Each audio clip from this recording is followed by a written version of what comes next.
EnergyShareMT.com. Brought to you by EnergyShare and this station. Are you interested in putting solar panels on your roof? Do you want the latest on Montana's renewable energy policies? The Montana Renewable Energy Association is a leading voice for renewable energy, education, and advocacy in Montana. From community-based clean energy events to advocating at the Montana legislature, they work to ensure Montana's future is powered by the sun, wind, and earth. Find out more about MREA and join as a member by visiting montanarenewables.org or calling 406-214-9405. Are you interested in putting solar panels on your roof? Do you want the latest on Montana's renewable energy policies? The Montana Renewable Energy Association is a leading voice for renewable energy, education, and advocacy in Montana. From community-based clean energy events to advocating at the Montana legislature, they work to ensure Montana's future is powered by the sun, wind, and earth. Find out more about MREA and join as a member by visiting montanarenewables.org or calling 406-214-9405. ESPN Radio for Western Montana, KKVU HD3 Stevensville, and 102.9 FM for Western Montana, KKVU Missoula, HD3 Stevensville, and 102.9 FM on K275BS Missoula. Statewide Sports Talk Show. Broadcast on 102.9 ESPN Radio for Western Montana and across the state on SWX Television. I like football! Now, the 2017 Radio Sports Broadcaster of the Year on the show with back-to-back Montana Broadcaster Association awards for sports coverage and award-winning sports journalism. Here is Ryan Tutel and Colter Nuanez. Hello, Montana.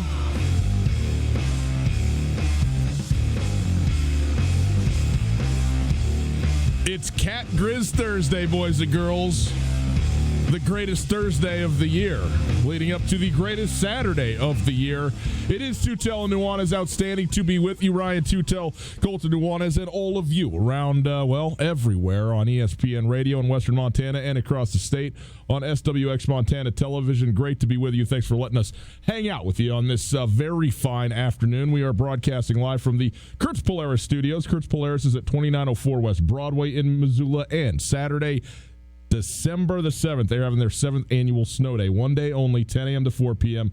Biggest sale of the year. Going to save, all the money on that Saturday, December 7th at Kurtz Polaris. You can find us on the World Wide Web. You heard of that gadget? What a thing that is.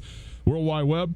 We're there, 1029ESPN.com. You can listen live on the Listen Live tab. It is a stream. It is available thanks to Opportunity Bank.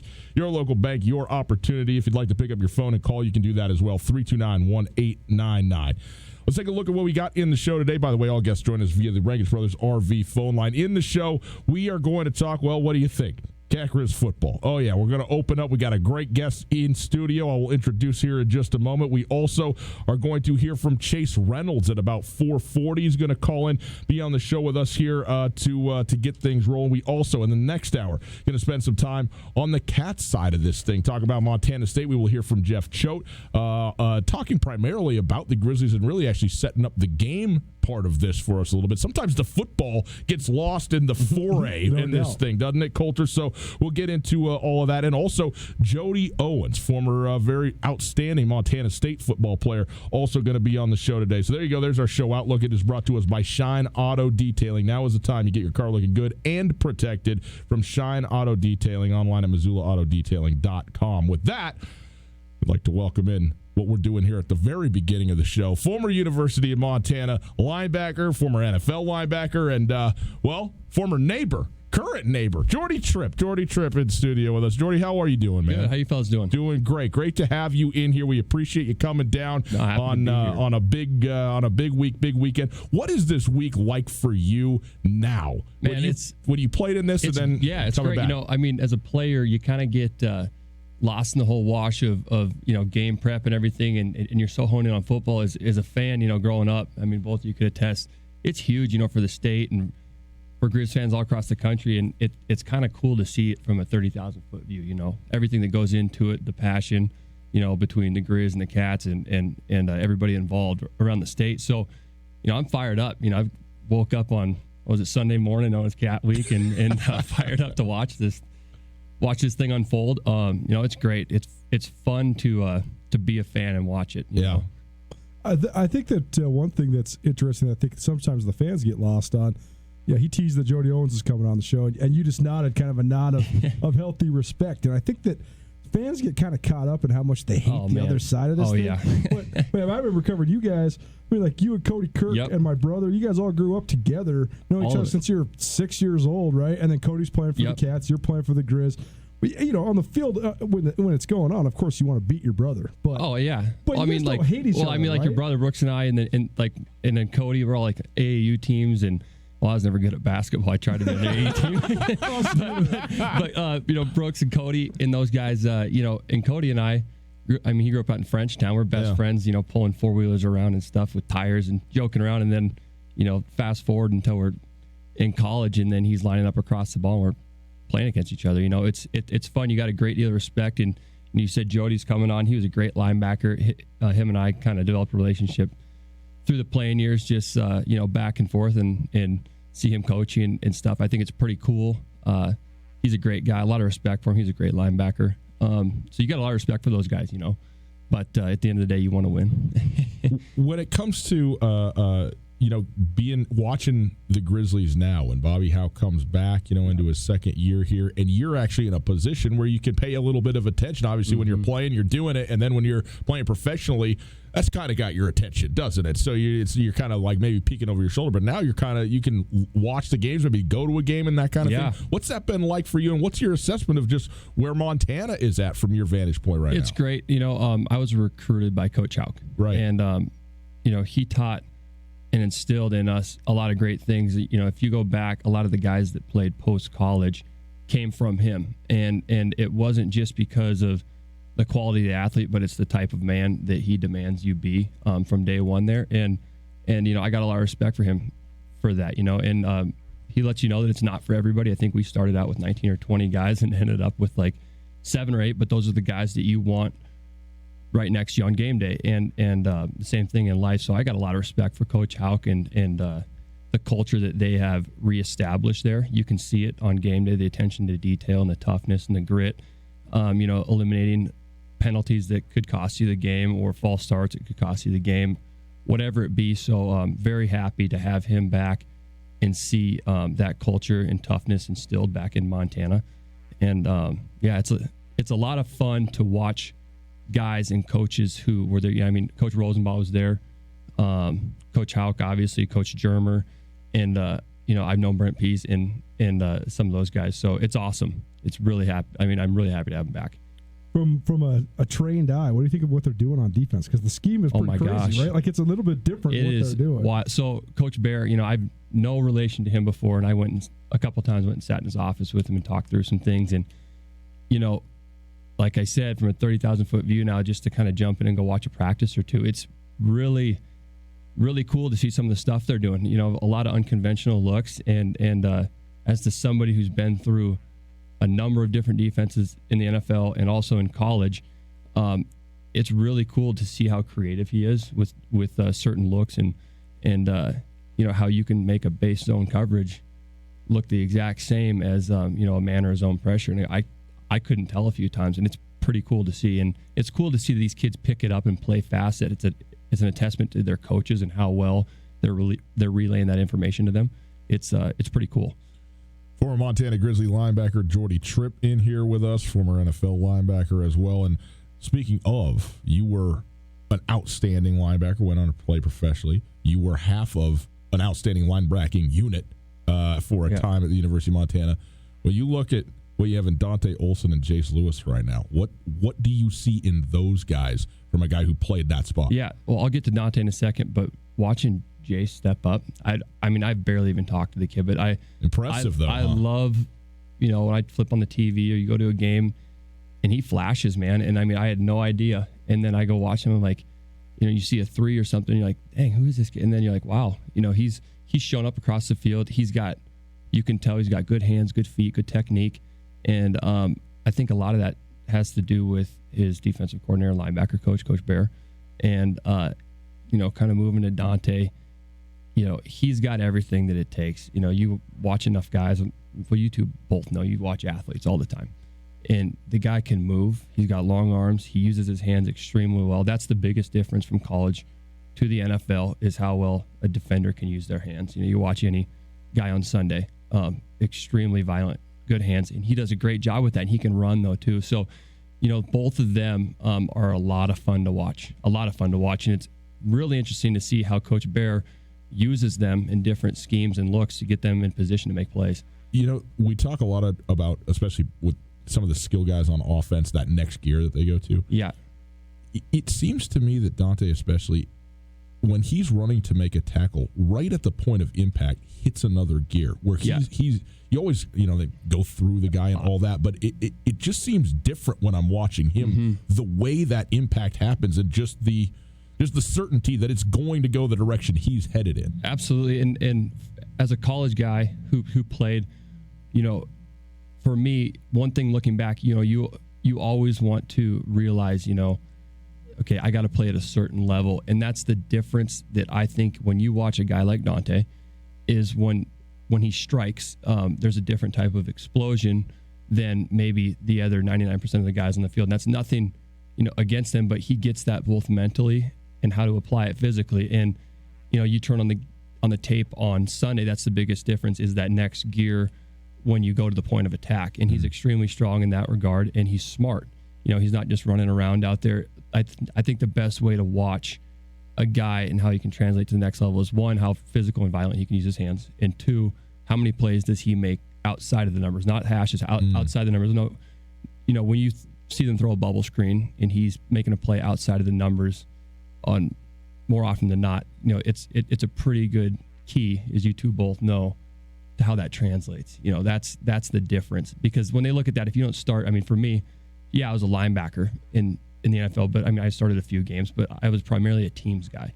So if you don't end up making it as a linebacker, you got to be able to run, and they love linebackers at the next level, and those guys got to be able to make plays in space because you're tackling, safeties, DBs, running backs, receivers. So I think it's fun to watch him, and I know we're talking about Dante, but man, Jace flashes a lot in the same regard. When you watch him outside of the numbers. Yeah. And it's such a great Montana story, too, because the kid, he's all of 6'1", 205 pounds. Yeah. He's not a big guy. No. And coming out of Jefferson County High School, out of Townsend High School, Class B school. That was a crazy story his senior year. They lost a teammate in a car wreck, and those kids were heartbroken. And, they only had 15, 16, 17 guys out for football.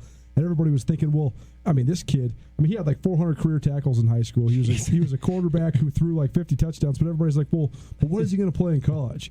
Nobody would give him a full ride. And he's proved everybody wrong. And now here he is. I think he's third in the league in tackles. He's got 105 tackles. He's been lighting it up. It's wild. Production-wise, you could actually honestly say that he's been on par with Dante the last month. Absolutely. He's been absolutely on par. Yeah. Is it those two guys, too, and their ability, sideline to sideline, that allows Montana to do some of the exotic stuff that it likes to do from a defensive scheme? It does, and a lot of it has to do with their disguise and how they roll into stuff. If you look at the safety, DB shell, they all work great together. They got some guys up front, particularly inside, who allow those guys to run free. Right. That's one thing when we were there. We had a D-line that demanded a lot of attention, which allows your linebackers to run free. If they got to double team those guys up front, then you can run and hit. And then, on top of that, I think there's an added level of confidence for Jason, for Dante, knowing that their back end between Robbie and whoever else is in at safety is going to clean it up, and they know that they have their back. So if you watch 17 back there too, he's extremely calculated. He is rarely out of position. And seems like his dad's a coach or something. Yeah, he's making more and more plays each week. But if you watch the plays he's making, he's in great position to make plays. He's rarely out of position. It's fun to watch him play just good ball among the other guys. So I think that the better defensive play week to week is becoming a confidence thing, knowing that they can take shots where they can and they're not trying to do more than their job. You watch any great defense out there, particularly Baltimore right now or New England minus their one game, those guys aren't trying to do anything outside their wheelhouse. They just do their jobs and do it well. And they rely, if somebody goes somewhere else, that their buddy next to him is going to do their job. And I think that's where a lot of this success is coming from, is the confidence side of it. We talk about schemes. How much more complicated is it in the NFL than it is in college? Or is it that much more complicated? Oh, my gosh. So it's either way more complicated or way more simple. Right. So between, so Green Bay and Miami. So those two schemes were really complex. I mean, it took a lot of time and a lot of devotion to that time to properly understand it, so you don't get caught out of position. You go to, Seattle or Atlanta or Jacksonville, they're all based off the same Dan Quinn, Pete Carroll cover 3 scheme, and those were in the grand scheme of things very simple in terms of alignment and assignment. But you also look at those teams in the amount of freak athletes they have on those teams. I mean, you look at a Seattle defense compared to, overall maybe a different defense out there. It's kind of cool to see the difference in schemes and how their players apply. Yeah. But man, when you look at a defensive unit and their success, one thing that'll kill a good athlete and slow them down is them thinking. Mm-hmm. And when you watch a defense, a lot of the times success has to do with the athlete not thinking. And you can watch these guys out here, Montana, on game day, and they're not thinking. They're flying around. You watch a Seattle or a Baltimore, they're not thinking. They're hitting and they're triggering. When you watch guys get beat or you see a blown coverage, it's because guys are confused, they're playing slow, and they're not playing free. So that's another testament, to Coach Bear and those guys, is they're playing fast, they're playing free. Jordan Tripp joining us in studios. Tutel Nuanez, ESPN Radio, SWX Montana Television. Got a couple pieces of sound from Bobby Hauck here that I'd like to play and listen to, hear what he says, and then I've got a dictionary started that's just the interpretation of Hauck into what it actually is being said. Oh, so I want to hear some of this from you. But this is good stuff. This is from this week, from the press conference. We'll start with the fact that both these teams are in the top 10. The question to Coach Bobby Hauck is there anything different or added or unique about this game, given that fact, because it's only the second time that's ever happened, that both of these teams are ranked inside of the top 10? No, I don't think so. I don't think that has. I mean, that would probably, the difference in opinion on that would probably be as diverse as everyone in the room. But I know personally, and I can speak for these three, we don't really have pay any attention to that, and haven't been involved in it for a long time. I could never tell you in the game if we were ranked or they were ranked. Now, I actually buy that pretty straight up. I mean, it matters sort of in the scheme of what's not going on in the game ultimately, and obviously the committee and all that. But it probably, I mean, what are you going to do? You're not doing anything different just because of whatever number is attached to Montana or Montana State. But for instance, last time they were both ranked, the Cats were number 1, and the Grizz went in and wrecked them. And I think part of that motivation was that they were number 1 in the nation, right? Game, right? And so actually, that was the game I had my shoulder operation. Oh, that's right, because you got hurt that year. That's right. Yeah. So to what Coach Hauck said, and this rings true to what I was taught later on, and he actually taught it to us out of the gate. But between Dan Quinn and Pete Carroll and some of the other coordinators and coaches that I had is, no matter what week it is, you have your job. And we would always say, don't make anything up. Don't go and be something that you're not. So, the number correlated with your ranking has nothing to do with, I mean, that's great. It says what you've done up to this point. But at the end of the day, the field still has the same dimensions. You got your guys next to you. So the number correlated with your ranking is not for you per se. As an athlete or a coach, it is strictly what you have to do schematically to beat that opponent. So you're not going to go out there any differently when you're ranked 1 or you're ranked 25 or you're ranked 10 or whatever. That has nothing to do with the team that you are and the product you put on the field. So when I say don't make anything up, you have to attack and approach every situation the same, because if you go out there and you try to do something differently that you've done in practice, or that you did when you were ranked 10 or you're 25, I mean, your confidence doesn't come from your ranking. Your confidence comes from the guys in the room and the coaches that coach you and the work that you put in and day out during the week. That's what I always say. The the game isn't won on game day. The game is won in your preparation, your time. That's where you build confidence, is when you go out there and put yourself in an uncomfortable situation where you got to make checks and reads and keys when they're motioning and you are in a 2-minute situation or whatever it be, to where you develop that confidence during the week so you can go out there and execute. So I see what Coach Houck's saying, and I completely agree with it. And a lot of other coaches would probably second that. Any good coach, I would think, that doesn't want to make things up on game day. They have had Coulter, Montana State, I think, is it 19 different ball carriers? 19 different guys. Some point this season? Yeah, I know. Yeah. I mean, it's crazy, right? Have you watched Montana State? Yeah, I have. And, every now and then, you'll be watching Montana or whoever waiting for the game to come on, or you'll see some highlights and see stuff. I'm like, they're running a bunch of different stuff from what we saw back in 11 with like Sam Houston, their fly sweep and their quarterback read and quarterback power, and then they put another guy in. And I think as an athlete, this week, to kind of branch off of what you said is you got to understand personnel. You got to understand who's in the game at quarterback. You got to know if so-and-so's in there, you're not going to get a chance for this as much, but also be aware of a tendency breaker. We used to do that all the time where okay, hey, we're 17-1 in this formation, run to pass. So we're putting this in our back pocket. We're going to have a tendency breaker. We're going to bring out a long pass in this formation. So it's kind of interesting to see, and that's the type of stuff that unfolds during this game. Yes. Is they just store and they're like, all right, we know that we got this, and they're teaching them all week that it's 90-1, run to pass in this, and then they just tick off a long bomb. Like, we haven't seen that all week, but you got to be ready for it. Yeah. So that's what's interesting about this game, is kind of that X factor. I asked Bobby Houck about the run game specifically. Questions included in here, so let's listen to this. How hard is it, though, to prepare for a team that can be so multiple, both at the quarterback spot, in the run game, and the +1 run game, and so forth? Well, if you'd asked me that in 1995, the first time I saw some of this stuff, it was harder. You're trying to figure out how to stop it, from a numbers standpoint. There's nothing real new that we haven't seen for the last, 95 to 2019, 24, 25 years. First time I remember seeing it was the Bishop kid at Kansas State, who ended up getting drafted by the Patriots. It was hard because we hadn't played against it a bunch. A lot of people are running a lot of quarterback run stuff these days. Pretty easy, pretty simple, no big deal, Yeah. 10 different running backs on a week here. It's been going on for 2.5 decades. Of course he's going to say that. Yeah. But Ty Gregorak had a different take. He said, it is a nightmare to try and prepare for all of the different formations and runners and schemes that you have coming Absolutely. at you. And it'll be interesting to see what these coaches do as a linebacker, as a player.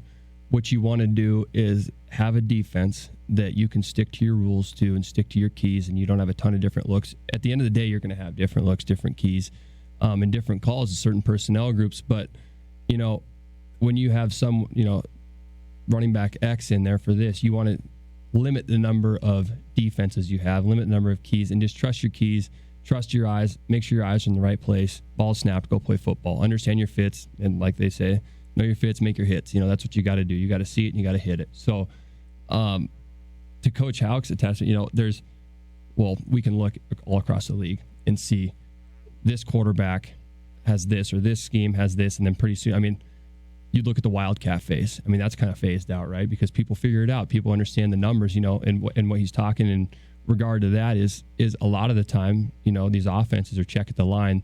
They spread you out. They see how many guys you got in the box or how many guys are walked out on receivers, and they're just counting numbers, and they're saying, okay, all right, well, they got 6 in the box, we're check and run. We got 7 in the box, okay, we can run pass option. 8 in the box, we're going to throw it.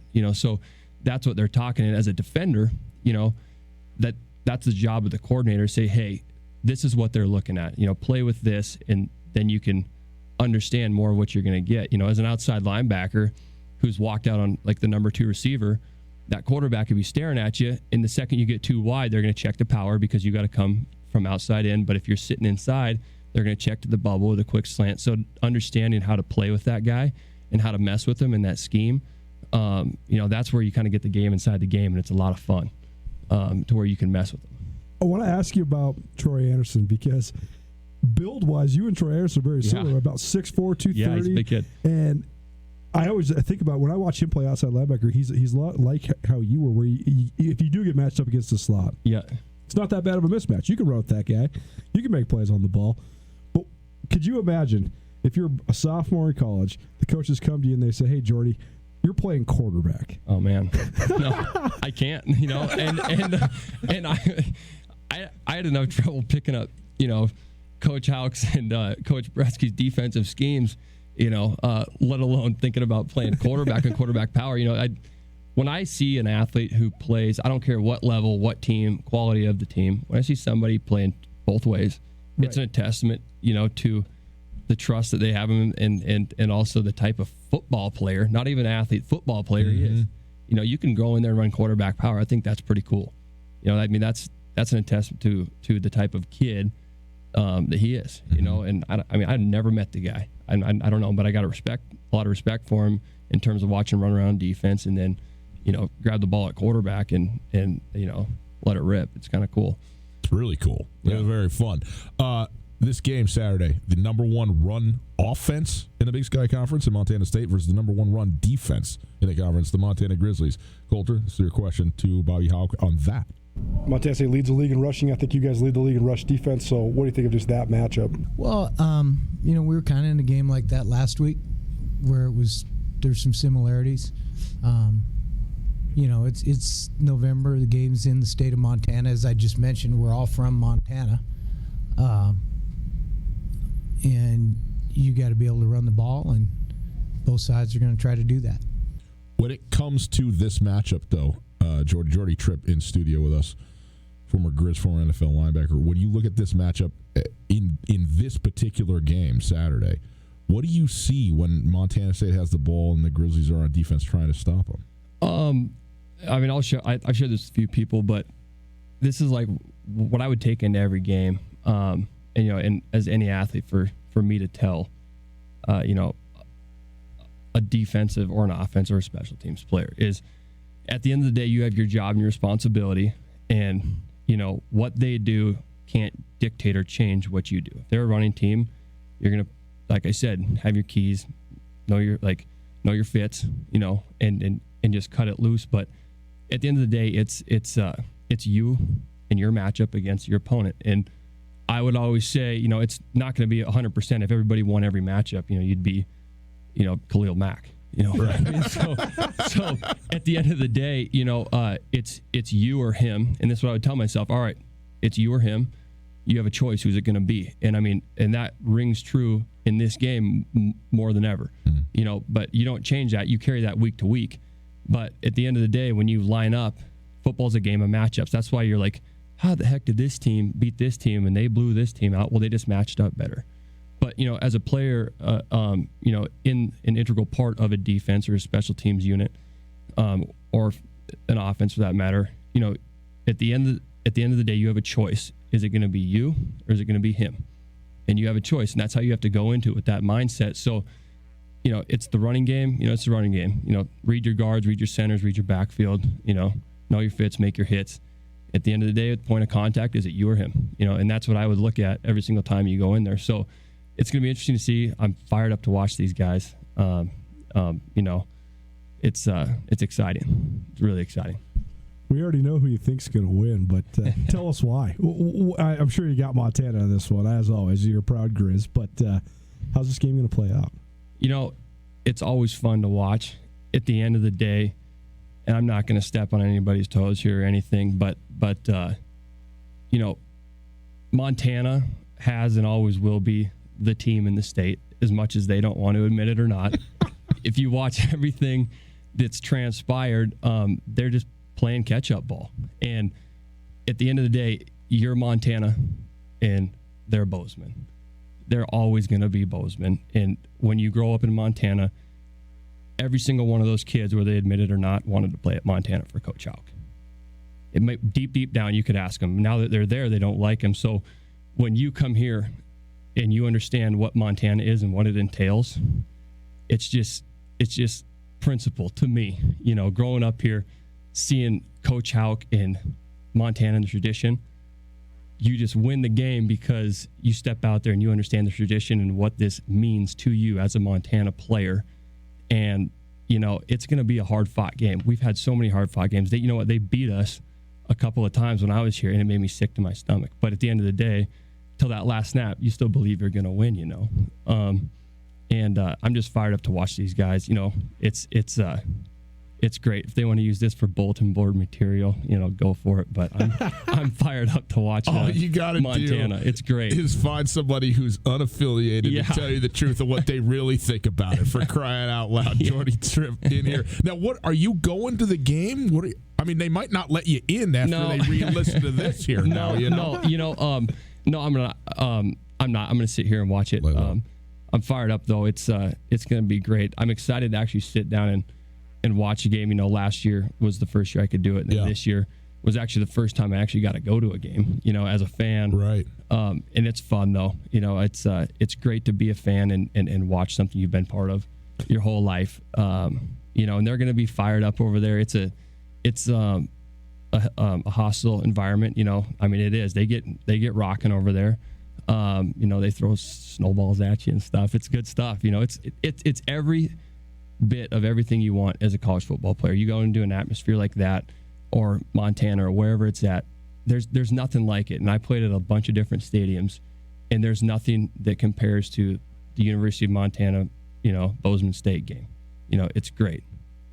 Jordy, we appreciate you being here. Thanks for having me, guys. Man. This is a lot of fun. Hopefully I didn't make too many Montana State. Sorry, Bozeman State fans. Bozeman State, they don't deserve that name in front of their title, but hopefully I didn't make anybody mad.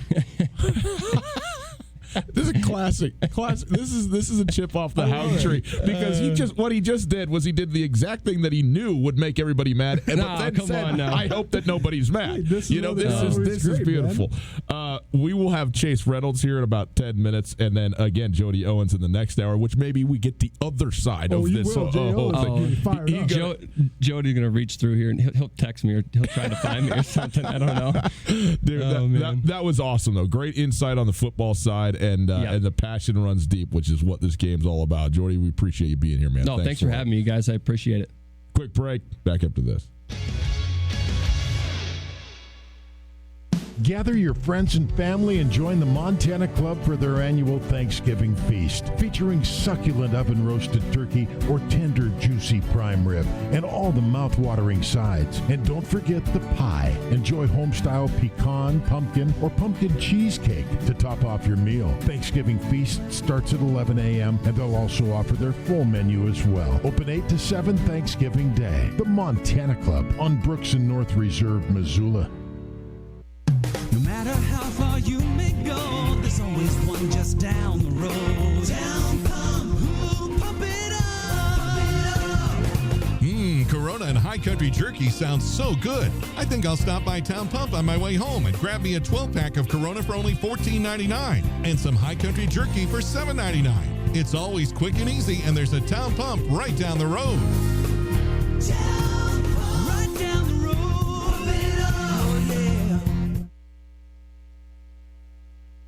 Hey, it's Coulter, and I'm here with Catherine from The Advocates. If you've been in a car accident or need help dealing with the insurance companies, you should give The Advocates a call. They can tell you if you have a case right over the phone. That's right. It doesn't cost anything to call, and we'd be happy to talk to you and assess your situation. You don't want to have to deal with contacting the insurance companies and setting up a claim. We can do that for you. We take the hassle out of the process, so you can just focus on getting better. There you go, folks. If you've been injured in an accident, give The Advocates a call, 406-640-4444, or online at montanaadvocates.com. You deserve The Advocates.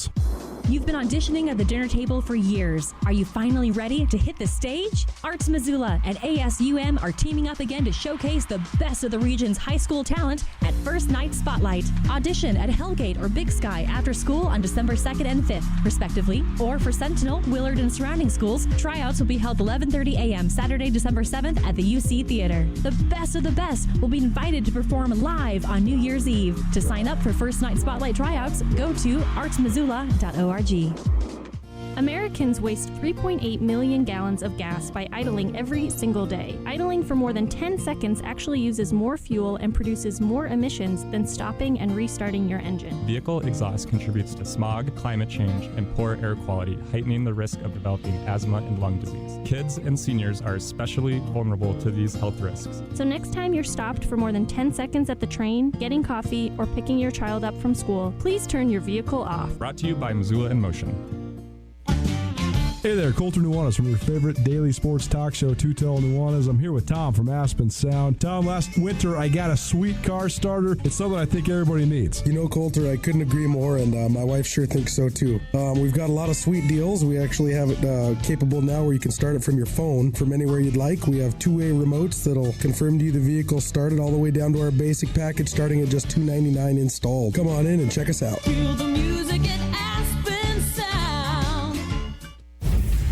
ESPN Missoula Sports Center.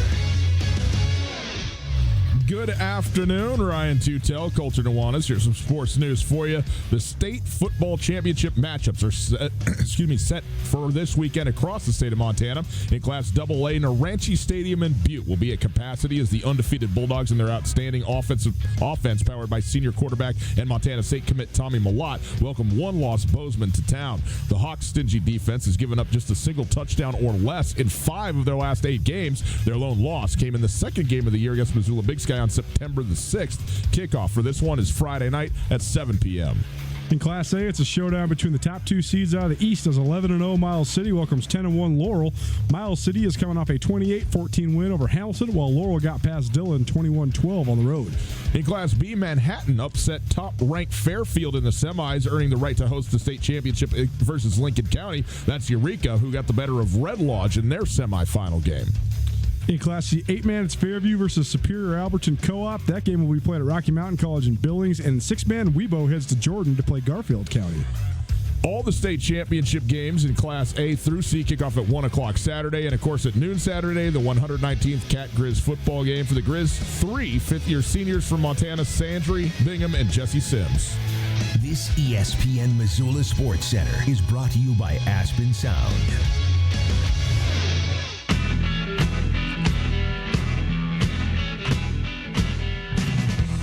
See, I mean, everybody wants to be diplomatic about it, but Jordy Tripp comes in. He got nobody to pacify, you know. But yeah, and he's also talking smack while being classy still. That's right. Be like that. Well, people. That's what I'm saying. It's totally cool to want your team to win. Just be like that. It's Tutel Nuanez, 102.9 ESPN Radio.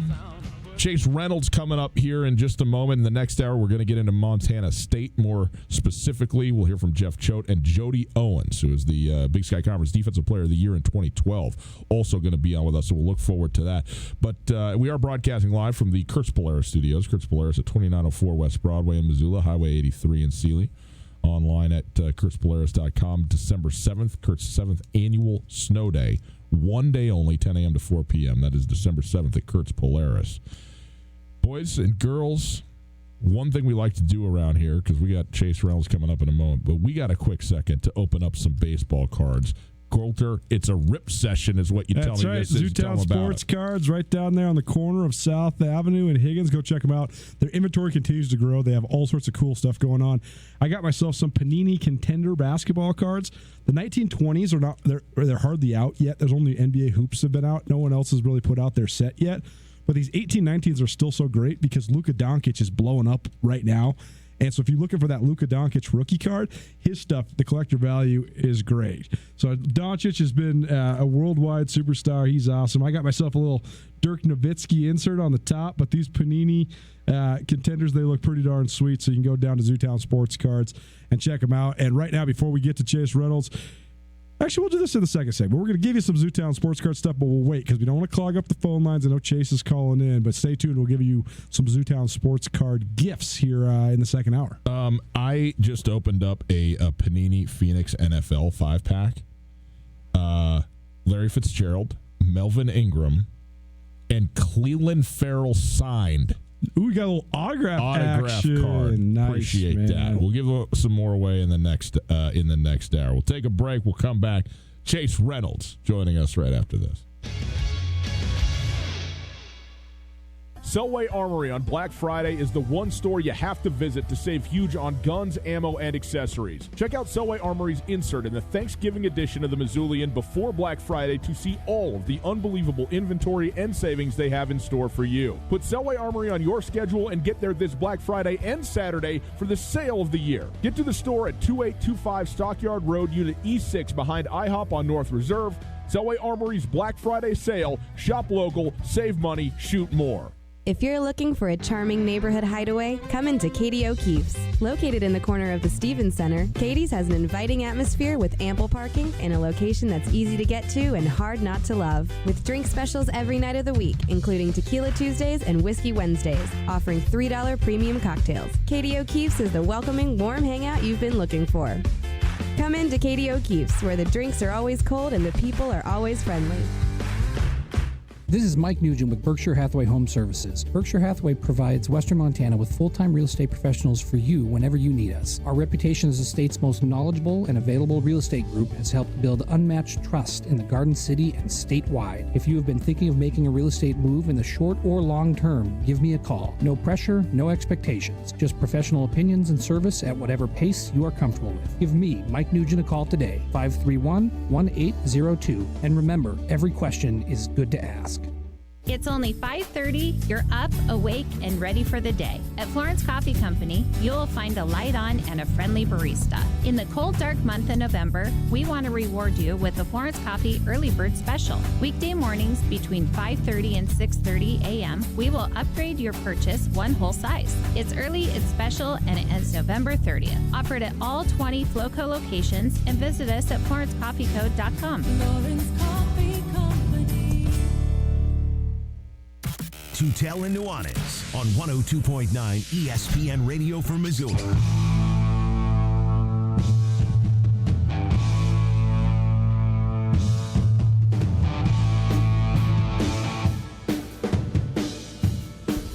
Welcome back to Tutel and Nuanez, 102.9 ESPN Radio, SWX Montana Television. Great to be with you.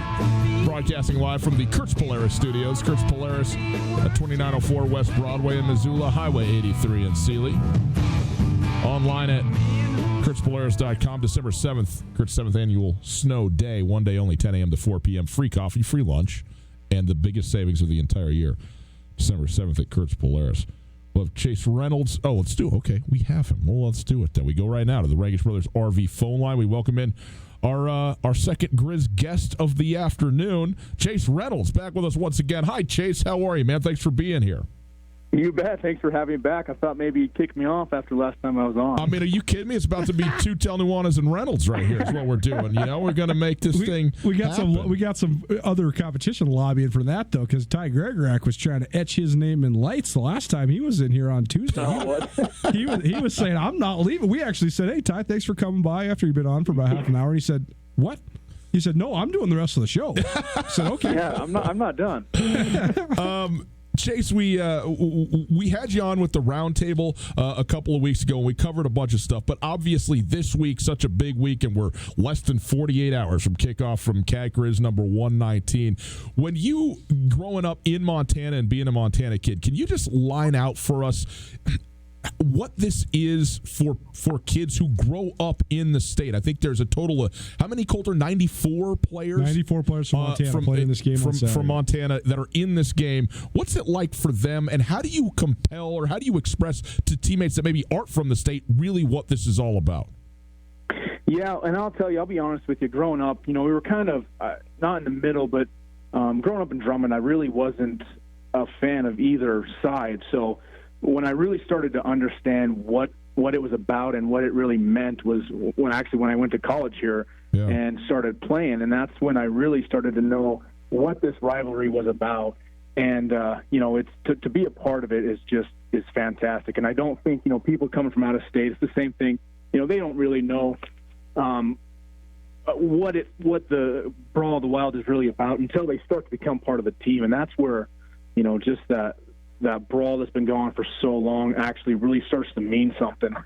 You have a certain degree of that when you're growing up in the state, but until you actually become part of what it's about, that's when I really started to know the value of what this rivalry really is and what it means to Montana. Before you and the Verlanik boys, I know Jimmy went to Montana State. Alex came here, and that was kind of a little pipeline out of Drummond. There were several guys that got a chance to play in this rivalry. But before that, Joe Bignell is a longtime guy who's lived in Drummond, even though he was actually from Deer Lodge before he played at Montana State. Were you aware of him at all when you were a kid in Drummond, or were you aware of really anything about the Cat Grizz rivalry growing up? Not really. And then it kind of goes back to the story I told before. I was just so entrenched in trying to do what Drummond was doing at the time. Totally. To be honest, but yeah, I never paid attention. I never knew who was winning, who was good. So I never really knew what the rivalry was about, and that's it's kind of being super naive coming out of Drummond, but understanding what it was after I got here. So Bobby Hauck, though, he instills it in you. That's a light way of putting it. He beats it into you. He makes sure that everybody understands. What do you remember some of the ways he sort of made you aware? Because there is some kids that do, maybe their sons or grandsons of Bobcats. We just had Jordy Tripp in on the show. I mean, his dad, his grandpa, nice. They played for Montana. He was immersed in it since he was a little kid. But do you remember some of the tactics Coach Hauck used to make sure you guys were fully aware of just the magnitude of this game?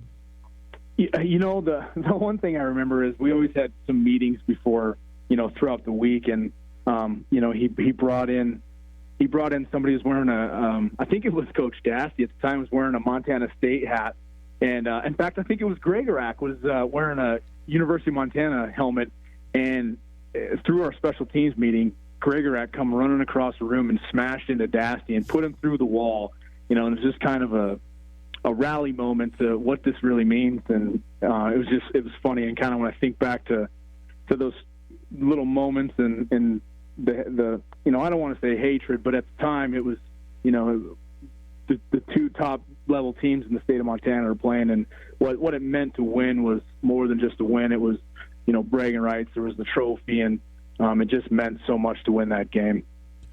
Chase Reynolds joining us, former Montana Grizzly, former NFL veteran as well, and a former Drummond star. Speaking of, now we got the Class C 8-man state championship coming up this weekend as well. Now Drummond, a 2-overtime winner in the first round, made it all the way through the quarters before they fell to Great Falls Central. But do you still keep up both with Drummond and with Class C 8-man? And for people who, maybe they're not all that aware, I mean, they know what's going on, but what is that like to be playing at that level and the small town rivalries and games and competition that go on around the state? Yeah, I definitely try to keep up. It's great to see Drummond and Peabert together, and they've had a lot of success after I've left, and it's just a compliment to the program in itself. So I try to keep up, and for those of you who really know 8-man football is real football in Montana. This 11-man where you guys have extra people out there. But no, it's great, and I think Drummond's done a great job. And, I talk to a lot of people who still love watching Class C football. So it's cool to stay kind of intact with that and watch, who's winning, who's not, and watch those teams kind of develop. First top 10 matchup in this game since 2011, between where both teams were ranked in the top 10 coming into this game, and big-time ramifications on both sides. I think they're both going to the playoffs no matter what, but some seeding on the line, potential Big Sky Conference championship for Montana on the line.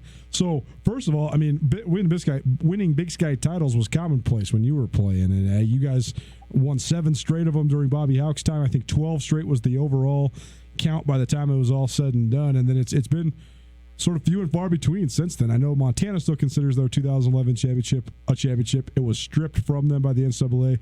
Regardless, though, it's been quite a little while since Montana has actually sewed up a Big Sky title. So what do you think of just this opportunity that the Grizz have to sort of take that next step towards at least returning to dominance like Bobby Hauck has preached? Yeah, I think it's great. I mean, honestly, I think it's what Bobby set out to do. I think that's what he's doing. A lot of people when he came back, was worried about where the program was going to be. But, ultimately, like I told you guys before, I mean, Bobby was the best thing for this program. And I think their success last weekend through the season and the opportunity to go in there and have a Big Sky championship on the line, speaks volumes of what he said when he got here. And that's, I'm going to do what I have to do to get this program back to where it was, back when I played. And like you said, I was seven straight. I mean, that's phenomenal. You look back at the success, and what people don't really understand is how hard it is to get to that point, let alone stay at that level. So, I think it's a compliment to Bobby and his staff, what they've done in the first couple of years that they've been here, and to be where they're at right now. And I hope they just finish out this season like they played last weekend, and take it to the Cats and bring that championship home. Chase Reynolds joining us, former running back for the Montana Grizzlies. And as a running back, Chase, I want to ask you, because I think the running game in this game is such a huge. I mean, it's a huge key just anyway, but especially you got the number one rush offense in Montana State versus the number one run defense, but also the Grizzlies between Marcus Knight and Nick Osmo is kind of a change of pace, have really been prolific, especially scoring the football. But when you look at the running backs in this game and the running defenses, what do you see, and what do you expect to happen Saturday that way? Yeah, it's gonna be a brawl of both. I know McKnight's done a great job. I think the running backs just need to keep doing what they're doing, run downhill, and just live by that run game, because I think ultimately that's what you're going to do is wear the defense down, and then Montana, you needs to step up on D and shut their run game down, because we all know that if you pound, and somebody's got to break. So we're betting on Montana to stay on top, and I think it's going to be a good brawl and be exciting to watch. When it comes to Dalton Sneed, how big is it in the run game to have a guy who not only runs the ball when something breaks down from time to time, but actually has runs built for him? And how difficult is that to defend when it is, you never really know when that's coming, but a handful of times a game, Dalton, number 11, he's going to be toting the rock. Yeah, and I'll tell you what, that Dalton, he has impressed me, and he's a tough, hard-nosed kid to be, for a quarterback. But he's a great athlete, and to have him as a dual threat, that is hard on defenses. You try to do so much on the pass, try to defend the run, but when you put a guy in there that can pass or run, I mean, it becomes another volume of the game where it's hard to defend. How do you sit there and spy on him, or how to contain him is pretty tough. So that has made the offense extra special this year, as far as him being kind of that dual threat where when he takes off running, it's he's going to get the first down, and that in a quarterback is great to see. I mean, the kid gets tough as nails, and he runs well, and throws the ball too. So he's a good, exciting player to watch. What do you remember about playing at Bobcat Stadium? Oh, it's always cold. It's always cold. That is the truth. Yeah, I think they've done a good job. They got a pretty cool stadium. I think they've grown quite a bit since I played there. But nothing sweeter than winning. The only thing better is going over there and winning. So it'll be exciting, home or away. Now it's always good to beat them. We'll let you go. We know you got a kiddos basketball game to get to, so good for you for doing that. Last thing though, Saturday, you yourself, what are you doing? Are you going over there? Are you going to set yourself up in the Missoula area to watch this game? What are you up to? Yeah, no, I think a couple of us, the old Grissom players, maybe Hobbs, a couple guys are going to get together, watch the game, and we'll be cheering loud and watching. And like I said before, I hope we can take it to them and bring home the Big Sky Championship. Now, do me a favor. If you're watching the game with Hobbs, you can tell him I said this. Tell him if he ever decides to play golf again with his 3-wood, it's just not fun for anybody.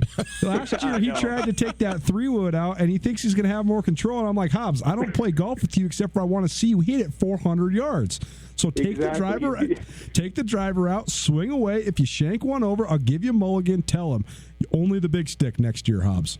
That's right. I make him play with the big stick because I know that's the only way I can halfway keep up with him. He goes 150 feet off the tee box. So he goes looking for his ball. Well, Chase, we certainly appreciate you being with us again. Enjoy the game Saturday. Know you will, and we'll catch up again soon, all right? Sounds good. Thanks again, guys. I appreciate it. You got it. Chase Reynolds, former running back for the Grizzlies, outstanding running back. 3-time all-conference running back. First team All-Big Sky. Impressive. And obviously St. Louis and Los Angeles Rams 6-year NFL veteran as well. So great to have him on with us. Hour number 1 coming to a close. We open it up, and hour number 2, we get into Montana State stuff. We're on all over the place here on SWX TV. We're going to have Jody Owens in about 35 minutes from now, former outstanding Montana State defensive player of the year in 2012 in the Big Sky Conference. So he will join us, and we will also hear next from Jeff Choate as well. It is Tutel Nuanez as we load up for Montana versus Montana State on Saturday.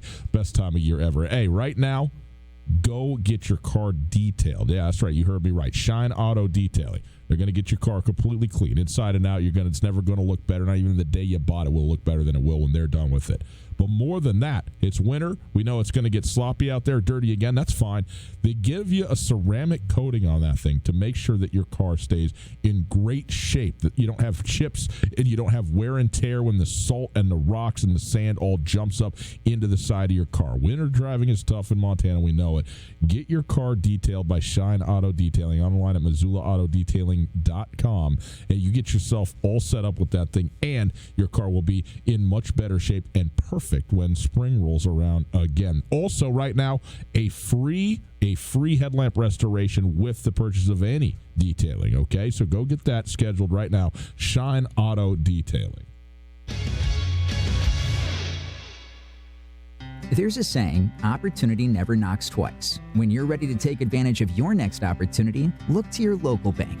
Opportunity Bank of Montana. Opportunity Bank offers options for mortgage loans, small business loans, equipment financing, agriculture, and more. Our experienced team can provide solutions to help you welcome your next big opportunity. There's nothing like the feeling of progress. So let's get started today. Come see us at your local Opportunity Bank of Montana. OpportunityBank.com, member FDIC, equal housing lender.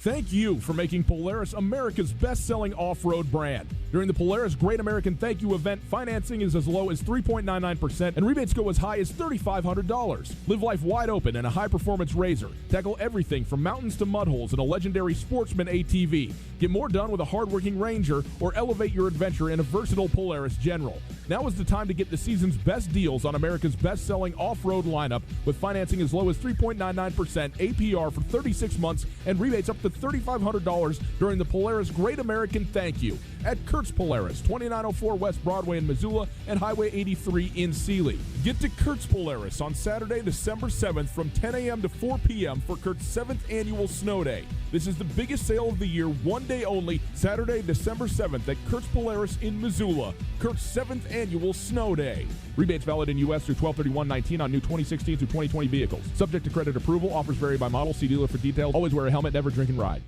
The biggest season in sports is shifting into overdrive, and the Desperado Sports Tavern has the fuel you need to make it to the finish line. By now, you've heard that the Despo serves the best wings around, but did you know they have a full menu with burgers, nachos, chicken strips, sandwiches, cheese sticks, and even steaks? Fill your tank, then wash it down with an ice-cold beverage or two. Keep your head in the game with 32 HD TVs and room for the whole crew. The Desperado Sports Tavern on South Russell across from the Y.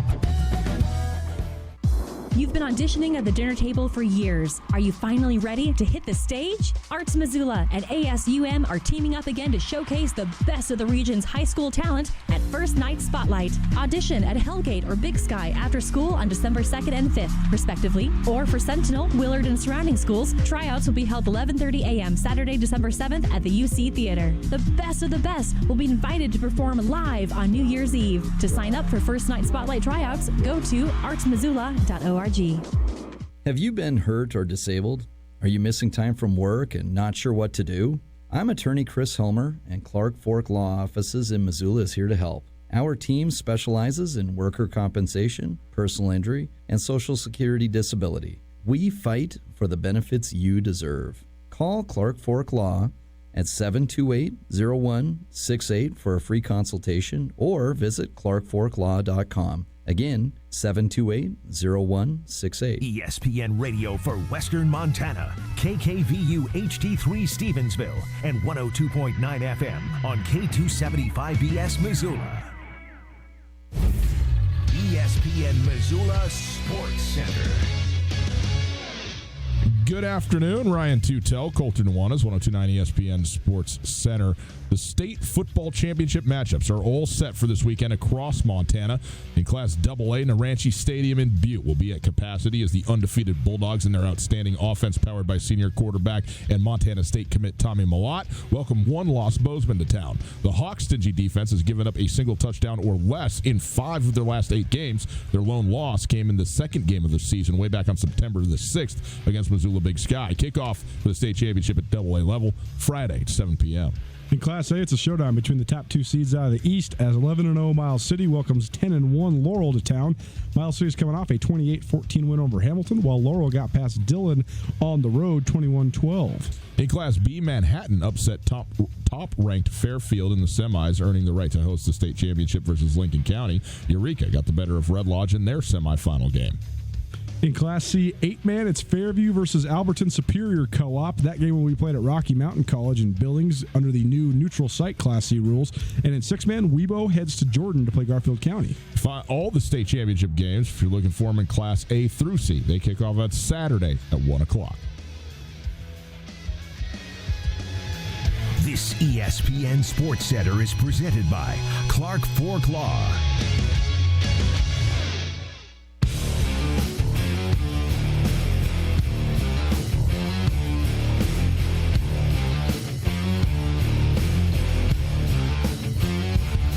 Welcome back. Hour number 2. Tutel Nuanez on a Thursday. Heading into Cat Grizz on a Saturday. How great is that? It's broadcasting live to you from the Kurtz Polaris studios. Kurtz Polaris at 2904 West Broadway in Missoula, Highway 83 in Sealy. Saturday to December 7th, Kurt's 7th annual snow day. One day only, 10 a.m. to 4 p.m. Get there and save all the money. Get everybody checked off of your Christmas list. It's going to be again, for the 7th time in a row, the best sale of the entire year. Kurtz Polaris. You're really lucky if somebody's shopping for you. If your Christmas list is getting Kurtz Polaris stuff, you have people that really, really, really love you in your life. First of all, there's no doubt about that. And they got obviously all the snowmobiles, all of the side-by-sides, all that stuff. But they also have a ton of, sweet gear, accessories, clothes, all helmets, everything. Oh, yeah. Lots of moms getting a lot of children helmets. My son always asks me, Dad, why are they wearing helmets? Why are football players wearing helmets? I was like, well, bud, got to protect the old bean, and keep that thing rocking and rolling. If you missed anything in the first hour, you can check it out on the podcast, the Tutel Nuanez podcast, available thanks to the Wingate by Wyndham Hotel. It's wherever you get your podcast, you can listen to that. By the way, the new FCS Speculators Betting podcast also out right now. Go give that a listen. Hard at work on that thing each week, so we're pumped up about it. And looking forward to next week getting into the playoff version of FCS Speculators. Going to have a lot of fun with that thing as well, so you can go listen to it. 329-1899, the phone number. All guests join us via the Rangitsch Brothers RV phone line. I want to remind everybody now, tomorrow, Coulter and I, we will be in Bozeman. Going to do the show from the Universal Athletic there. Also the Montana Football Hall of Fame, which is housed in the Universal Athletic in the headquarters there. Come check it out. It's super sweet. We got awesome jerseys and helmets, and you got the kiosk, all of our bios. Yep. So myself, Dave Guffey, former sports information director at Montana, Bob Townsley, who's a Montana historian, Pat Kearney, before he passed away. We've all written biographies about all of these different guys, and there's some awesome stories. I mean, some of these guys that played back in the 20s and 30s and 40s, such good stories. So come check it out. You will recognize a lot of people, and you also learn about some people that maybe you hadn't heard of from the past, and it's a really sweet thing. So come check out the Montana Football Hall of Fame. I guarantee any football fan will enjoy it. Yeah, and we'll bring some ESPN swag along with us, so you can come by and say hi and maybe pick up a little something from us while you're there. And also, get yourself some Up Top clothing. Up Top is helping us out with this thing. They got whoever you're rooting for, whichever side of the divide. This is a real Montana company here, put together by the Anderson family. Speaking of, Colt Anderson going to be on the show with us tomorrow, so we're really looking forward to that, among others. I believe Sam Herder from Hero Sports will be joining us. I know Sam was saying on Twitter earlier today he's got some Hero Sports gear that he's giving away, so maybe you can get some Hero gear as well. Brock Coyle just confirmed with me, former Grizz linebacker, former NFL linebacker, Bozeman native. He's going to take a break from his hunting expeditions, and he's going to come on over and spend a couple minutes with us. It was really a big request. He said, man, I'm really trying to fill this elk tag. I said, bro, I get it. You just retired. Do your thing. If you can make it, we'd love to have you. If you can't, I totally understand. And he just texted, after he heard Jordy on the show, he texted in, says, I'll be there at 4 o'clock tomorrow. All right. Well, it's going to be a fun show from the Universal Athletic in Bozeman tomorrow afternoon and evening. So we'll look forward to that before a little state championship action at Naranche Stadium. It'll be fun. Coulter, we talked to a couple of Grizzlies in the first hour. We heard from the head coach of the Montana Grizzlies, Bobby Hauck. Let's hear a little bit from the head coach of the Montana State Bobcats before we get to Jody Owen on the Cats side of this thing on a Thursday afternoon. Jeff Choate talking a little bit of football. Imagine that about this game, and specifically about University of Montana special teams. Special teams, I think this is the best return group in the league. I think the combination of Jerry Lou McGee as the punt returner and then the Flowers kid, number 19, as their kick returner. I think those guys create a lot of problems for you, and they're very dynamic. Both of those individuals have touchdown returns this year, and we've got to do a great job of keeping the ball away from those guys, and when they get it, we got to swarm and tackle. And then, the Purdy kid's about 75%, I think, on field goals on the season, and their coverage units are good. I mean, these kids, I know Coach Hauck takes a lot of pride in the special teams units, and you can see that coming out through film. It's interesting because Malik Flowers doesn't do anything other than kick returns. It's what he does. It's what his role is on his football team. Jerry Louis McGee does a ton, but I don't know, as great as he has been and developed into as a pass catching option and a receiver, slot guy, whatever. I don't know that I've ever seen anybody more suited to punt return, specifically to punt return, than him. I mean, his get off and his change of direction is incredible. So I think Jeff Choate is being honest in that assessment. When you put those two together, they're as good as it gets, even with Rashid Shaheed, who does both, and obviously he's banged up. Well, and they got the best kick teams in the conference as well. I mean, here's an amazing stat for you, and this is why you gotta delve into the stats more than just the number. Northern Arizona leads the league in net punting because Northern Arizona plays at 7,200 feet and they play in a dome. So the total number of yards that they have punting are huge, but they've also given up almost 200 return yards, which is about 3.6 yards per return, which doesn't seem that much, but that because fair catches over 3 is actually a pretty high number. I believe, just for an example, the Seattle Seahawks for an entire season gave up 9 return yards in the punt game in a year. In a year, right. So if you do it right, it's a goose egg. And that's what I'm talking about with Montana is they've given up 25 punt return yards this entire year on 48 punts. So that's 1/2 of a yard per punt. Which Adam probably Wilson has 3 actual returns. I mean, Adam Wilson has been lights out. Yeah. I mean, he has been. Again, you got to look at the stats. It's not about who kicks the ball the farthest. Look at inside the 20 and touchbacks or lack thereof. So average starting field position. I mean, Adam Wilson he's throwing darts right now. Yeah. I mean, think of the kickoff. We were saying, was that luck or not? Because Adam Wilson rolled the ball up the sideline. And I truly think it was on purpose, man. I think he seriously is that skilled. He rolled it up the sideline so that his returners, regardless, Bobby Hauck said on Riley Corcoran's coach's show on Wednesday night that was the plan. That they wanted to hop the ball to Rashid Shaheed so they could smash him on the very first play, and then they did, and he's on crutches the rest of the game. Yeah, well, that's not when he got injured. But they set the tone. They did set the tone. They set the tone on the very first kick. Regardless, the coverage teams are the best in the league, statistically and otherwise. But their punt return team. I mean, Jerry Louis McGee's averaging 16.2 yards per punt return. He's got a touchdown, but it's not just the touchdown. He's had count them up 7 of returns of over 30 yards this year, which is amazing. We talk about Dante Olson, who I think has a really good chance to get drafted. Talk about Jesse Sims.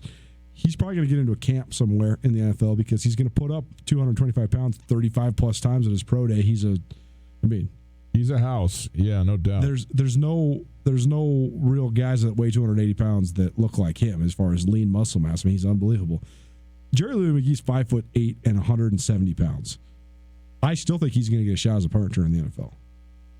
Yeah, we asked the scouts about him, and they said, man, I mean, first of all, there's a precedent for it now. I don't think he's as fast as guys like Trindon Holiday or Noel Devine or Tavon Austin, but he's not that much slower. He's only a half a step slower, and he's that small. And we'll see. I mean, I'm not trying to sit here and profess that I think Jerry Louis McGee is going to go to the NFL, but I think he's going to get a chance. The thing that you need right now as a punt returner, first of all, somebody who is so very sure-handed. You're going to catch the ball every single time and isn't afraid to run up there and catch the thing.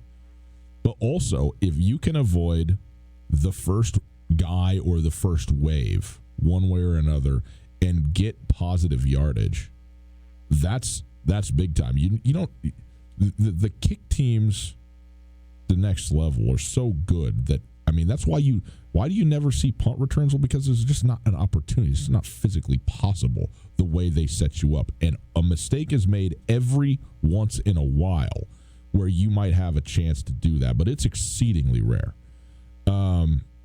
But if you can get by a guy or two and get that thing 15 yards in the right direction, I mean, that's a 35-yard swing, man. That's a third of the field compared to, quote, not catching it and letting it go.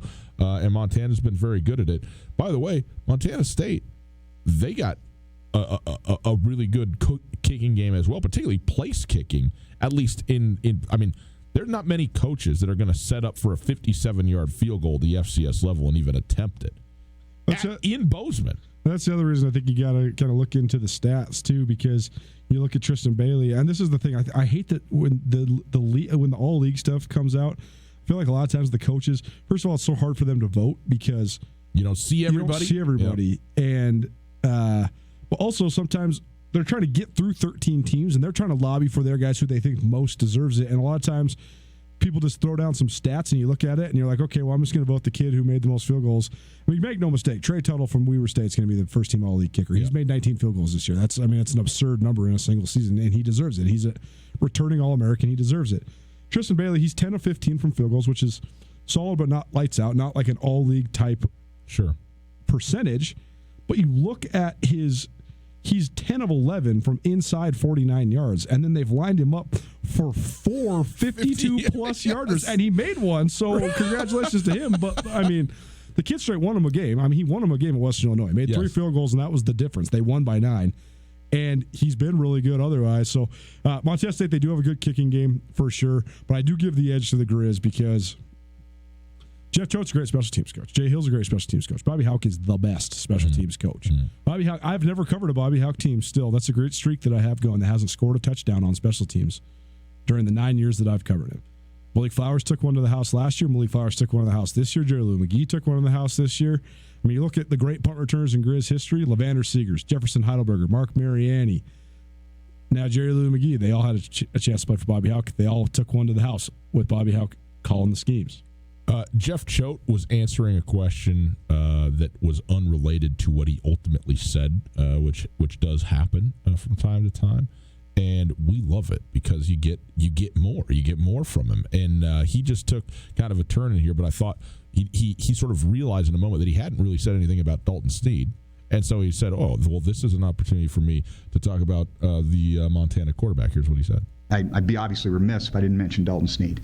And, he's a young man that makes the whole thing go. You talk about all these component parts, but, I mean, he's a guy he's a courageous leader. You can just tell that. He's a tough kid, built thick in the lower body, hard to bring down in the open field. Accurate passer, very strong arm, and he has that confidence, that swagger you can kind of just see. And you could even see, as good as Cam did for him in terms of running their show for him, but when things got down at Idaho, you insert that guy, and there's an immediate jump in the performance of everybody in that huddle. And so that tells you what kind of leader he is. And so, that's what we're up against. It's so interesting to me because Jeff Choate in fall camp was pretty clear that the criteria for who he was going to have at quarterback was actually the guy who he felt got the better response from his teammates. And I only mention that because he that's what he pointed out about Dalton Sneed was the way that the guys around him respond. And I think that I don't know. I thought that was interesting. And Jeff Choate was very complimentary of a lot of people. Like if you listen to the entire 25-minute press conference, he I mean, this is the standard now that you give it up more or less to the team that you're going to play. But he spent a fair amount of time doing that. I thought it was pretty interesting, though. He delineated from his normal way of being when they were preparing for both Southern Utah and Northern Colorado. The only guy he praised on either team was Jacob Knipp. Mm-hmm. His Southern Utah, he has his own way of being complimentary in sort of weird ways. Not weird, different ways. He said, I'll tell you this about Southern Utah. DeMario's got them improving. They beat Idaho State last year. They are peaking by their standards. Right. Okay. Yeah. But the way he talked about the Grizz, though, you can read into it, though, because the way he talked about the Grizz, he thinks the Grizz are dang good. You can tell he thinks the Grizz are dang good. He was asked, is it different? Is this game different, or is it just one in another long list of 12 games in a season? Yeah, I think it's different. I mean, I think our guys are, we have, 45% of our roster is Montana kids. They got a bunch of Montana kids. I mean, I think it's foolish not to pretend that, like, this isn't a big deal. These guys are going to have to answer to this for the rest of their lives. This is a forever game. It's so interesting because he continued from there, but you can't make it too big a deal. But he just said they're going to have to answer for this for the rest of their lives, and this is a lifetime type of game. And you know what? It is. It is. What are we going to do this whole week?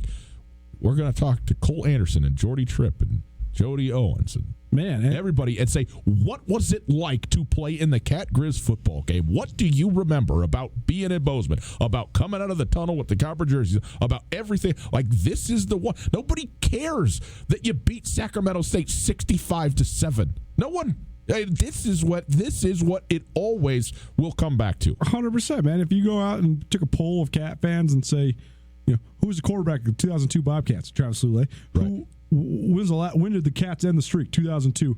When's the last time the Cats won in Missoula? Last year. They would know every single one of them. Who did Rob Ash beat for his first playoff win? No clue.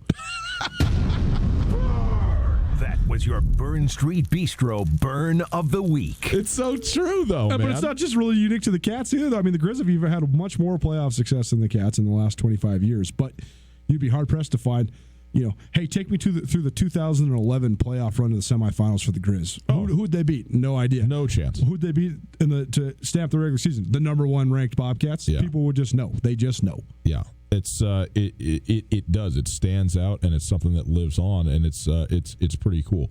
Colter, we're going to have Jody Owens on here. He's the 2012 Big Sky Conference Defensive Player of the Year for Montana State, two-time All-American, and an absolutely outstanding player, and was on the right side of this game on a couple occasions as well. Some nightmares for some Grizzlies coming back with Jody Owens, no doubt about it. But before we get to him here in about 10 minutes from now, let's talk about this game a little bit through the lens of Montana State and what they need to do to be successful, because Montana has been a rising tide all season long. And you even asked, I forget who it was, doesn't matter, but you said it seems like Montana just gets better each week, almost like visibly. Cole Anderson is who I was talking to. Okay. And I think people on Saturdays are seeing a team that looks like it's unstoppable. And Montana State has been really good this year, but not dominant, at least to the eye test of most fans, the way that Montana has been. And Montana, again, not playing any game that's been closer than 14 points, and they wiped the number 3 team in the nation last week in the whole thing.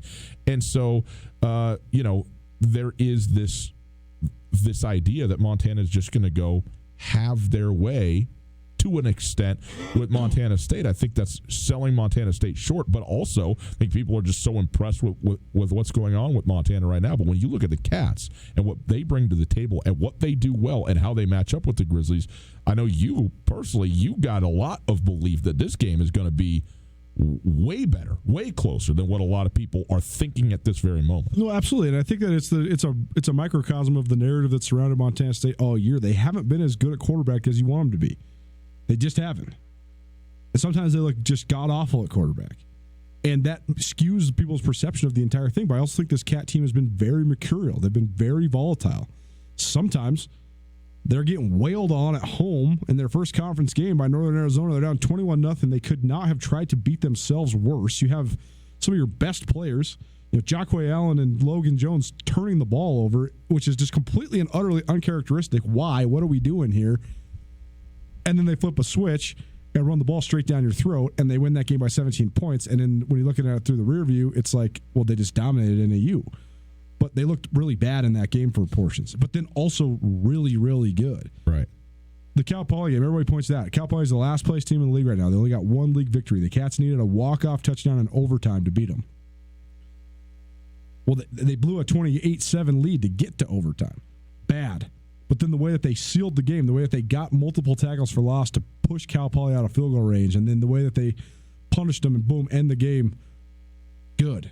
So there's been such good and bad, and Montana has just been basically bad for the first 20 minutes of games and absolutely a juggernaut the last 40 minutes of games. Pretty much every single game. The only 2 games they weren't like that were Sacramento State and Weber State. Sac State, Jerry Lou McGee scores a 67-yard touchdown on the second or third play of the game. Not much else goes well for Montana the rest of the day. Weber State, Grizz are up 60 minutes. Grizz are up 14-0 in the blink of 14-3, I guess, in the blink of an eye, and then 21-3, and then they're cruising. I think that there's distinct styles in this league for sure. Weber State's whole style is to get ahead of you and then grind you. Sac State's whole style is to just throw a flurry at you and try to score 35 points before halftime, and then sit back and let the pass rush take hold. Get a 3-score lead, make you have to throw the ball, and let George Obina go nuts. Montana State, I think they're still trying to find their groove of what their style might be. But isn't that in itself sort of concerning? No, because if you know what they do it's concerning from a defensive standpoint, and I think that's one place they've turned the corner. The first 8 weeks of the season, the defense showed maybe quarter-long flashes of how good they could be, but did not play complete games at all.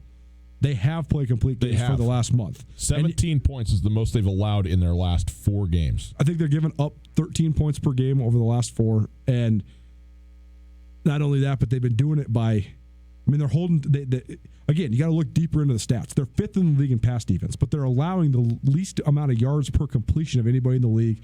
They've given up the least amount of passing touchdowns of anybody in the league, and they lead the league in passer efficiency against rating. So those stats show you how hard they're making it on quarterbacks. Just because they're getting thrown for 240 yards, you have to look deeper.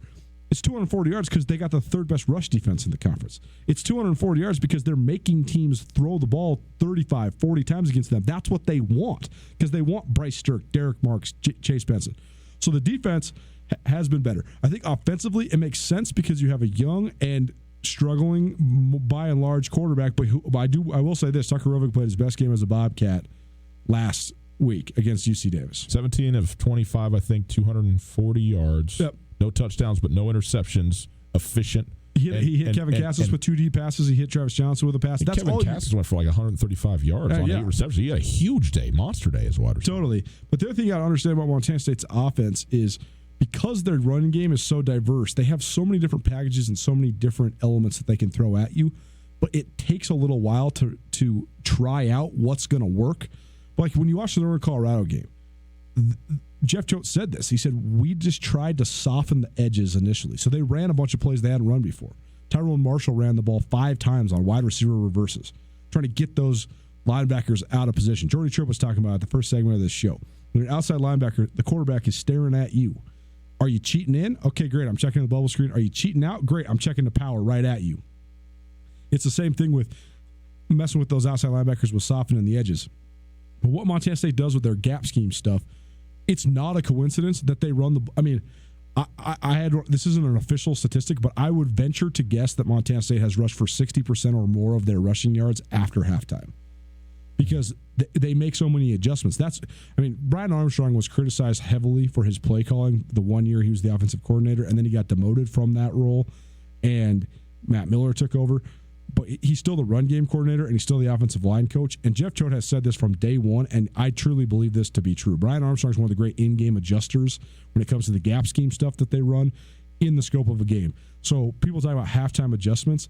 That's what Montana State's so good at. Some teams don't really adjust that much at halftime, including Montana. Bobby Hauck talks about that all the time. We just stick to the plan, we trust the plan, and we roll. But Brian Armstrong, they have the ability to implement new stuff, and it's part of the way that they operate. They're going to fill you out, and then they're going to change stuff to keep your head spinning. Yeah. It's Tutel Nuanez, 102.9 ESPN Radio. Jody Owens joining us here in about 10 minutes from now, a little less than that. But Colton, that's something that I think people – it's easy to look at Montana and sit here and go, oh, well, they've been so much better in the second half. Obviously, they're fixing things at halftime. But I think to your point, they've got an entire game sort of mapped out in sort of what they want to do and how they want to get there. And a lot of what they're doing at the beginning of the game is setting up what they're doing later in the game. A lot of what they're doing in the beginning of the game is seeing how teams are going to play them so they know which plays to go to later in the game. But they're not sitting here going, okay, we're going to start doing this, draw it up on the whiteboard at half. This is the key to the lock. And that's not a bad thing either. And if Montana State can do that, that's big time, because Montana, they may not adjust all that much from what they're doing, half one to half two. I described the way that the other three big-time contenders in the Big Sky sort of play stylistically. Montana is like, how can I describe this in a way that would give people a good visual? It's like if you had a top that's going to spin, and the more you twist it and wind it up, the faster and longer it's going to spin. That's Montana's style. And by the time that the midway through the third quarter rolls around, they want to pull that string and have that top spin as fast as it possibly can and spin you off the map. They are totally fine with giving. I mean, again, I said this earlier in the week. People have given Justin Calhoun some hard times for being. This guy's getting picked on in man coverage. He gave up 6 catches last week. He got called for multiple PIs. That's part of the scheme. It's not as if they want him to get diced and sliced, but they put him on an island and give him hardly any help, and they know he's a good open field tackler, and they know he's a really competitive cover guy. So they know that he's going to be all right. He's not going to give up a touchdown. And if he's out there on an island and he's giving up catches but he's making the tackle, Jace Lewis, Dante Olson, Jesse Sims, Patrick O'Connell, they're hitting the opposing quarterback. And guess what? You keep hitting him and keep hitting him. I mean, just think of that exact stretch in Weber State. Jake Constantine hit the Ty McPherson for a first down, then got a PI on Justin Calhoun, another first down. Weber State's in the red zone, but every time Constantine got hit. And then what happened? He gets hit again and he throws a pick. That's the whole style. They want to just wind you up, so they're just going to keep bringing it because they know that they're a more highly conditioned team and a more relentless team. So that's going to be the interesting part, though, because Montana State, they do like to feel you out. I don't know how much feeling out you can do in this game. That part could be advantage Montana, but I can't wait to see the battle in the trenches. Check out SkylineSportsMT.com. We got matchup stories about every single one. Yeah, they're great up there. Of what's going on. Like in my mind, the 4 key matchups. And in my mind, the 4 key matchups are Montana's receivers versus MSU's secondary, the Cat run game versus the Grizz run defense, namely Dante Olson and Jace Lewis, and then the battle in the trenches and the magnitude of the matchup. Who embraces just the moment? Who can handle the psychological elements of the game? That's my 4th matchup. But that trenches story, it really puts it into perspective, because I think when you really break down the modern history of this rivalry, the last 20 years of this rivalry, the team with the better fronts has won almost every single time, and the Cats have had better fronts than the Grizz, but the Grizz fronts have gotten so much better. And that's why I'm so curious, how much better has the Grizz offensive line gotten? Because they're about to see one of the best defensive fronts in the country on Saturday. How much better has the Grizz defensive line gotten? Well, they're about to see one of the better offensive lines in the conference as well. Great tests for both sides coming into this game. We'll take a break. We continue with somebody who knows about what goes on at Montana State. Jody Owens, one of the Cat greats, going to be on with us right after this. Hey, right now, go online to MissoulaAutoDetailing.com. There. Shine Auto Detailing is the name of the outfit. MissoulaAutoDetailing.com. You can just Google it, too, if you'd like to. Get your car detailed. Why? Well, because for a number of reasons. First of all, it's going to look great. You're going to feel great inside and out. It's going to be perfect. Okay? Also, they're going to put a ceramic coating on that thing. Okay? You get the deluxe treatment on that, and you will not have any issues when spring comes around when it comes to chips, paint wearing off, anything like that from all the rocks and the sand and the salt that's put down in the winter times. It's hard on your vehicles. Protect it with a detailing today from Shine Auto Detailing. And with any type of detailing that you get, you're going to get a free headlight restoration. Make sure you can see in the dark. It's dark a lot of hours in the winter. You got to be able to see at night when you're driving around. Shine Auto Detailing, MissoulaAutoDetailing.com. Make an appointment today. Sometimes it's stressful juggling all your responsibilities on the weekends. You know you need to do your chores. You know you want to spend time with your family. But really, you just want to watch football all day. Paradise Falls is the perfect option for a family-friendly place to hang out and still have a chance to catch all the games. Open 7 a.m. till midnight and offering breakfast, lunch, and dinner. Paradise Falls has 30 big-screen TVs, ESPN3 capabilities, and much, much more. Swing on by Paradise Falls on Brook Street anytime you're in the mood for some food or some football. Paradise Falls, 3621 Brook Street, Missoula's coolest hotspot. Alpine Touch has been part of the fabric of Montana for more than 60 years. Decades ago, Russell Street started selling his touch of magic in whitefish. Years later, Alpine Touch's all-purpose seasoning remains a favorite. It's tailgating season, and there's no better way to spice up your grill before a Grizz game than with Alpine Touch. Go to alpinetouch.com now and use the checkout code ESPN10 for a 10% discount on your order. Alpine Touch is here to keep your mouth watering all football season. Alpine Touch, Montana's special spice. Hi there, it's Les Schwab Tires.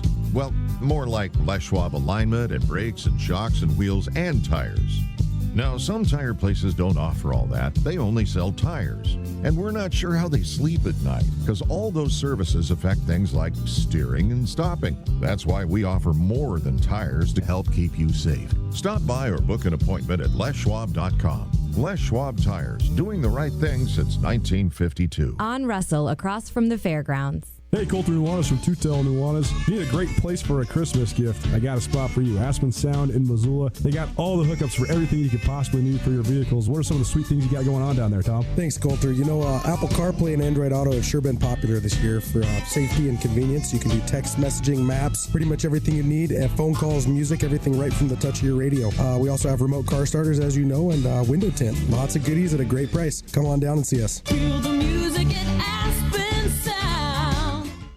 Have you been in an accident and have no idea what to do? I'm here with Catherine from the Advocates Injury Attorneys. Unfortunately, people are injured in accidents every day, and dealing with the insurance company can add even more pain to an already bad situation. That is where hiring the advocates can help. Let us guide you through the process and take on the hassles for you so you can just focus on getting better. If you've been injured in an accident, give the Advocates a call, 406-640-4444, or online at montanaadvocates.com. The Advocates are on your side.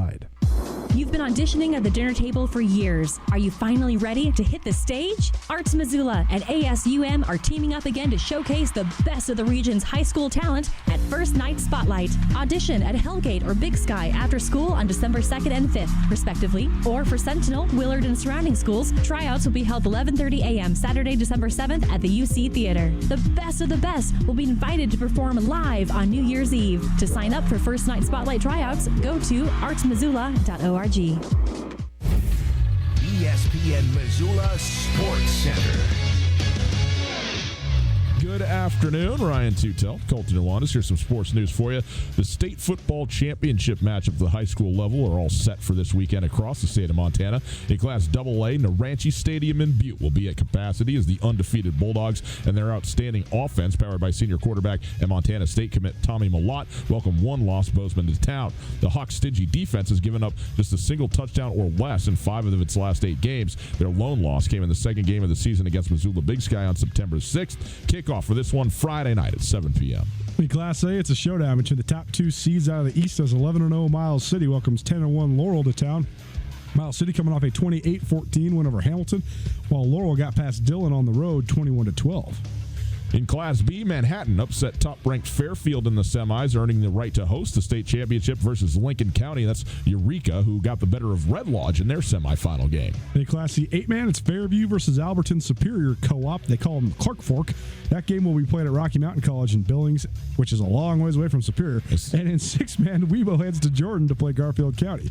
All the state championship games from A through C are Saturday at 1 o'clock and Saturday at noon. You may be aware the 119th play of the Cat Grizz game. It'll kick off from Bozeman. For the Grizz, 3 fifth-year seniors from the state of Montana, Josh Sandry, Colin Bingham, and Jesse Sims. For the Montana State, 8 of them.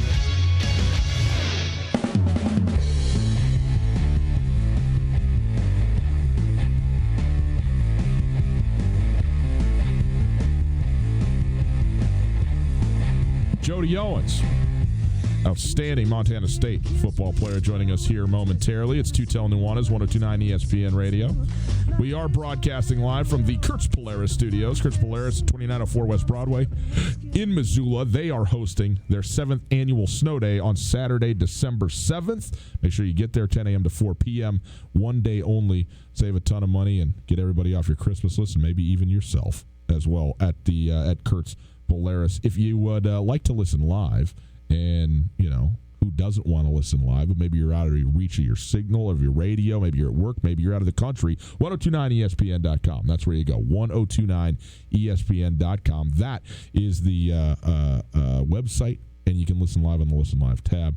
The stream is brought to us by Opportunity Bank, your local bank your opportunity. We'll be joined by Jody Owens here in just a moment. But Colter, for folks who don't know everything, don't remember all of how great a player he was, tell them just a little bit about Jody Owens, and a consensus All-American football player for Montana State, the Big Sky Conference Defensive Player of the Year his senior year. Yeah, no doubt. I mean, in Montana State's old defensive scheme, they used their entire run fit principle was based on filtering everything back to the wide side of the field to the will linebacker.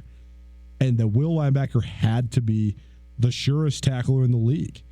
And that position, Jody Owens and then Alex Singleton, those guys were locked down. I mean, those guys were first-team All-Americans 4 years in a row, 2 times each. And that had a huge amount to do with Jody Owens' success. But Jody Owens was an absolutely pivotal figure in this rivalry, in Rob Ash's success as the head coach.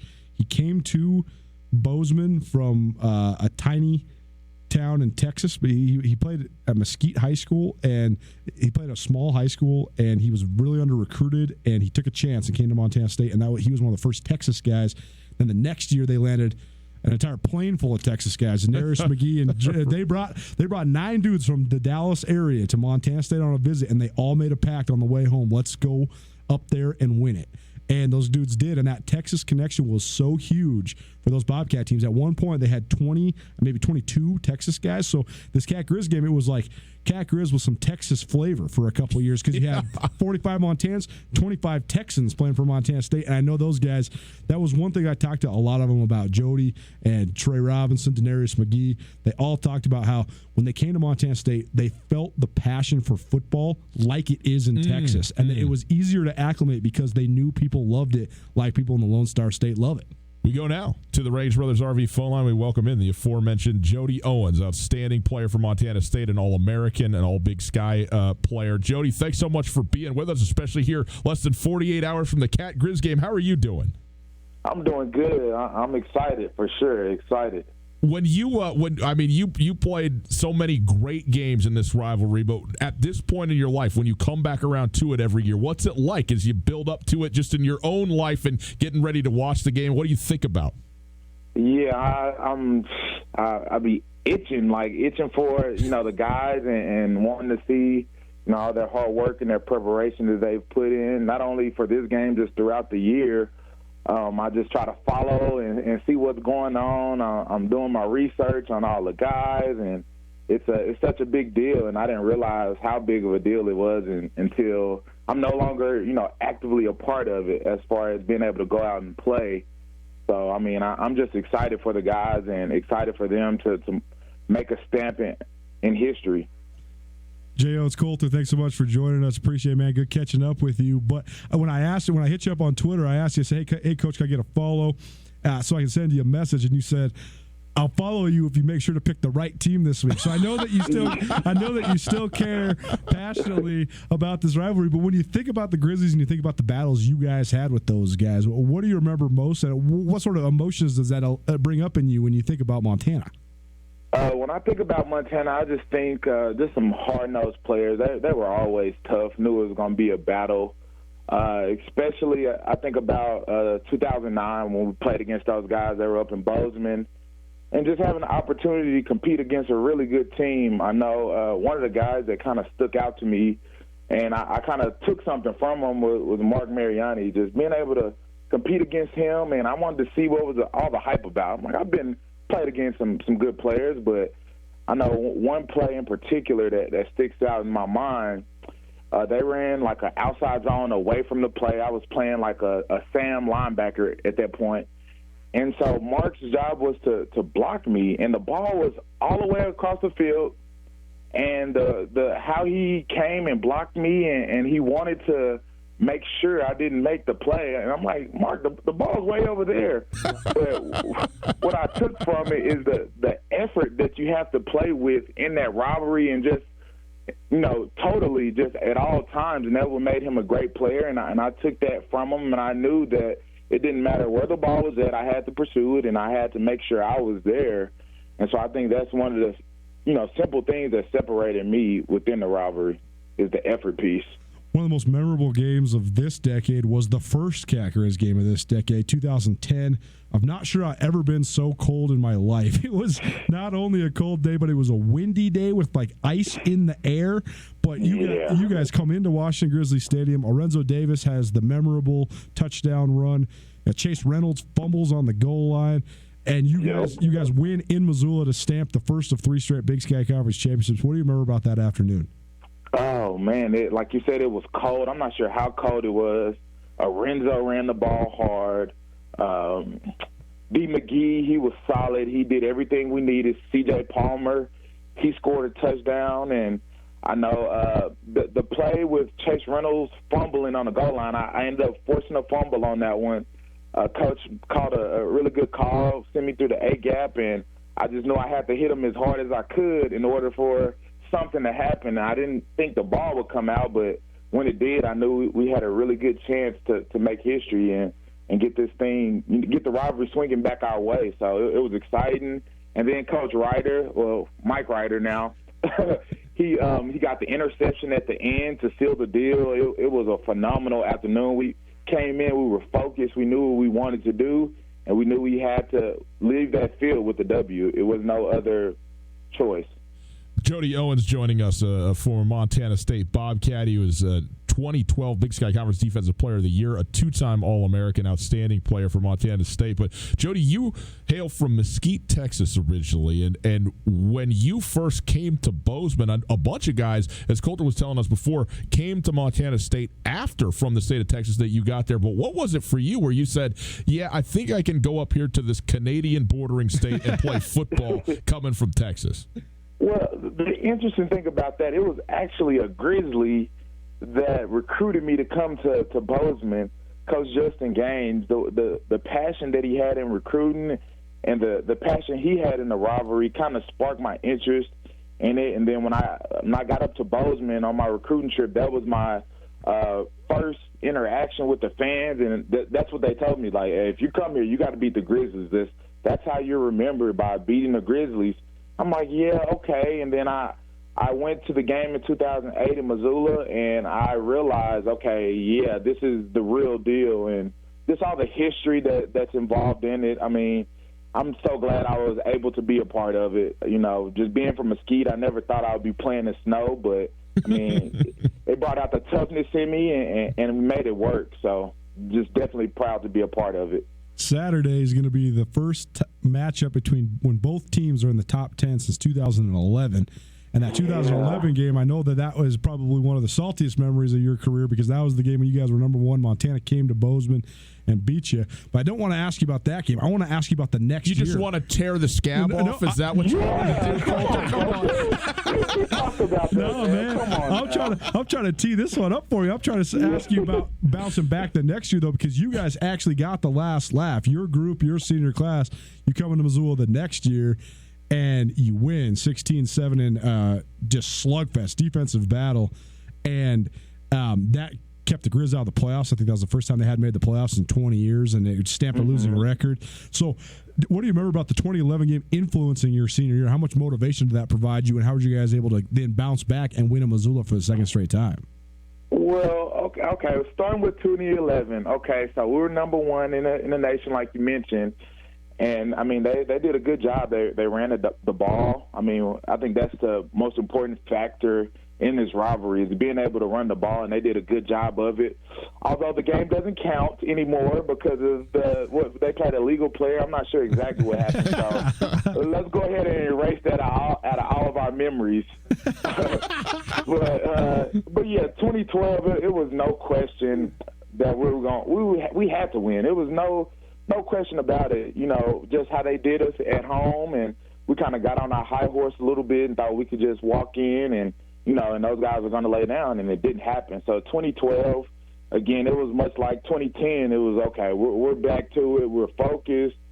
We will beat the Grizzlies. Whatever it takes, we will get the job done. And so just the preparation just from that moment in 2011 until 365 when we were able to come back and come to Missoula, hostile environment, and get the job done. I mean, it was a testament to great leadership that we had and great coaching, and guys were focused. We knew what we wanted to do, and we went in there and did it back to back to back. So Big Sky Conference Championship, something that I'm very proud of. Jody Owens joining us, former Montana State defensive linebacker player, and played he was a conference defensive player of the year in 2012 and a two-time All-American. And Jody, right now you're a coach. You've moved on into the ranks of the coaches there. I believe in Sioux City, Iowa. Is that where you're at right now? Yeah, I'm at Briarcliff University. So this is my first year as a defensive coordinator. So it was definitely an experience, but it's one that I'll definitely take and use it to get better and be better. Not the year that we wanted. We finished 5-6, but defensively we played pretty good. We got 2 shutouts throughout the year, and then we finished number 2 in our conference as far as total defense. So we did some good things, but, I'm never going to be satisfied no matter whatever happens. I'm always going to want more, and I think I carry the passion that I play with into coaching, and just fired up to be able to develop young men. Well, that's awesome. That's such a cool thing to do and to work on and to perfect your craft, and also, like you say, be influential to the kids that are coming through as well. But here's what I want to know: there you are in Iowa. You got the Cat Grizz game coming up. I don't know how many other people around you are going to appreciate what's going on here. So on Saturday, what are you doing? Are you conference calling in with some of your old teammates, or are you trying to convince people, hey, this is the game you got to watch? Put all that other stuff on the shelf. How's this going to go? Yes, I'll be with my family. My mother-in-law will be in town. My wife will be there. And my son, so he's the second. He'll be there. We'll all be in our Bobcat gear, and we're gonna tune in and root our Bobcats on, and let everybody, hear us screaming at the TV, and know that hopefully the Cats come out with the W at the end of the day. So that's the plan. Jody, man, this is awesome. This is so fun to talk to you. We appreciate it. Some great memories that you provided over the years for everybody in the state of Montana and beyond as well. We certainly wish you the best in the coaching that you're up to, and we'll have fun watching it with you on Saturday, all right? Okay, sounds good. I appreciate your time, and thanks for asking me to come on. There's never an issue with that. I just want to say, go Cats. Thanks, J.O. I'll be hitting you up soon about this all-decade team, too, but good talking to you, buddy. We'll talk to you soon. All right, perfect. Thank you, Coulter. Have a good one. There you go. Jody Owens. How great was that, man? Man, I love those Texas guys, man. When I first moved to Bozeman, people were like, "Oh, Missoula guy, why are you going to work covering the Cats, and why you want to cover? Why are you working at the Chronicle?" And I'm like, first of all, Daenerys McGee and Jody Owens are interview gold. I mean, these guys love football more than life itself, and those dudes are awesome. Though I have fond memories. It's been fun catching up with all these guys from both sides of the rivalry. I mean, I've known Jordy Tripp since he was in kindergarten. Mm-hmm. He's my brother's age. I've known him my whole life, and to just have him to follow his whole career, cover him in college, and then have him play all those years in the NFL, and then to get him to come in here and do our show with us, so cool, man. Like, I know Ty Gregorak's the first story I ever wrote for the Missoulian was about Coach Ty when he was a 24-year-old assistant, brand new to the University of Montana. And Jody is a dude that I've known since he first started playing at Montana State. And now that he's a coach, he's a dad, like he said, he's married. Congratulations to him on the great family. It's just super fun. And I think that's what I wanted to emphasize when we were talking about on Monday, man. You could be competitive and fun, and it also can just be good-hearted, and everybody can just enjoy themselves. It doesn't have to be vitriol and hate. Just make it fun. Make it fun. Keep it fun. That's what all these guys are doing. That's what everybody out there should do, too. We'll take a break. We'll come back. We've been doing Cat Grizz. We're going to keep doing Cat Grizz. We're going to do Cat Grizz from Bozeman tomorrow. But we do got to get a little bit of NFL in, don't we? A couple picks against the spread coming at you next.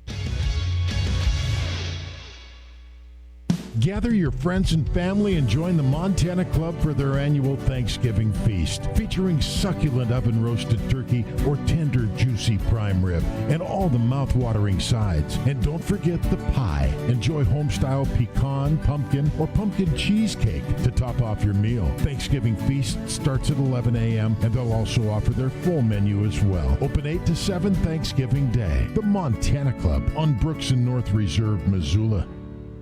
Katie O'Keefe's has been a neighborhood favorite in the corner of the Stevens Center for years. But if you haven't been into Katie's lately, come on in and make sure to turn left. The downstairs bar is completely remodeled with one of the biggest, best spaces anywhere in Missoula to watch games, play games, and hang out with all your friends. Katie O'Keefe's is your horse racing simulcast headquarters in Missoula. Come into Katie's and turn left for cribbage, darts, pool, and much, much more. Katie O'Keefe's, where the cocktails are always cold and the people are always friendly.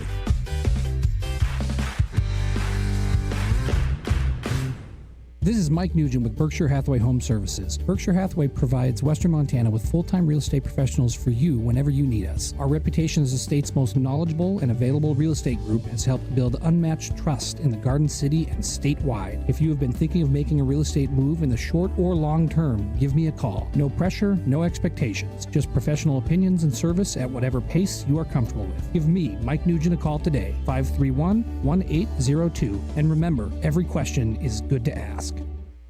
No matter how far you may go, there's always one just down the road. Town Pump, ooh, pump it up. Town Pump has a great selection of wines. Right now, you can pick up a bottle of Barefoot Bubbly 750 milliliter, only $8.99, and Liberty Creek wines 1.5 liter, only $7.99. Stop by your local Town Pump and check out their wine selection for yourself. There's one right down the road. Town Pump, right down the road. Pump it up, oh yeah. More than 60 years ago, R.J. Rangich opened up Rangich Brothers with one thing in mind: quality and family tradition. Those family traditions continue today and live through our family, staff, and those who buy our RVs. So whether your travels include the shores of Flathead, Glacier Peaks, Yellowstone Geysers, or the hidden gems in between, jump into Jayco and experience the best freedom you and your family will ever know. Only wear a handshake means something. Rangich Brothers RV Center. Ready, set, shop. Have you looked at the calendar? It's time. Forget those high-interest credit cards. Apply for a holiday loan from Farmer State Bank. Holiday loans feature low monthly payments that are easy to budget for. Upon approval, you'll have the cash you need for a holiday to remember. Whether it's shopping, travel, whatever, get the details and apply today at Farmer State Bank, your Montana bank since 1907, an equal housing lender and member FDIC. If it matters to Missoula, it matters to us. Ryan Tutel and Colter Nuanez on 102.9 ESPN Radio.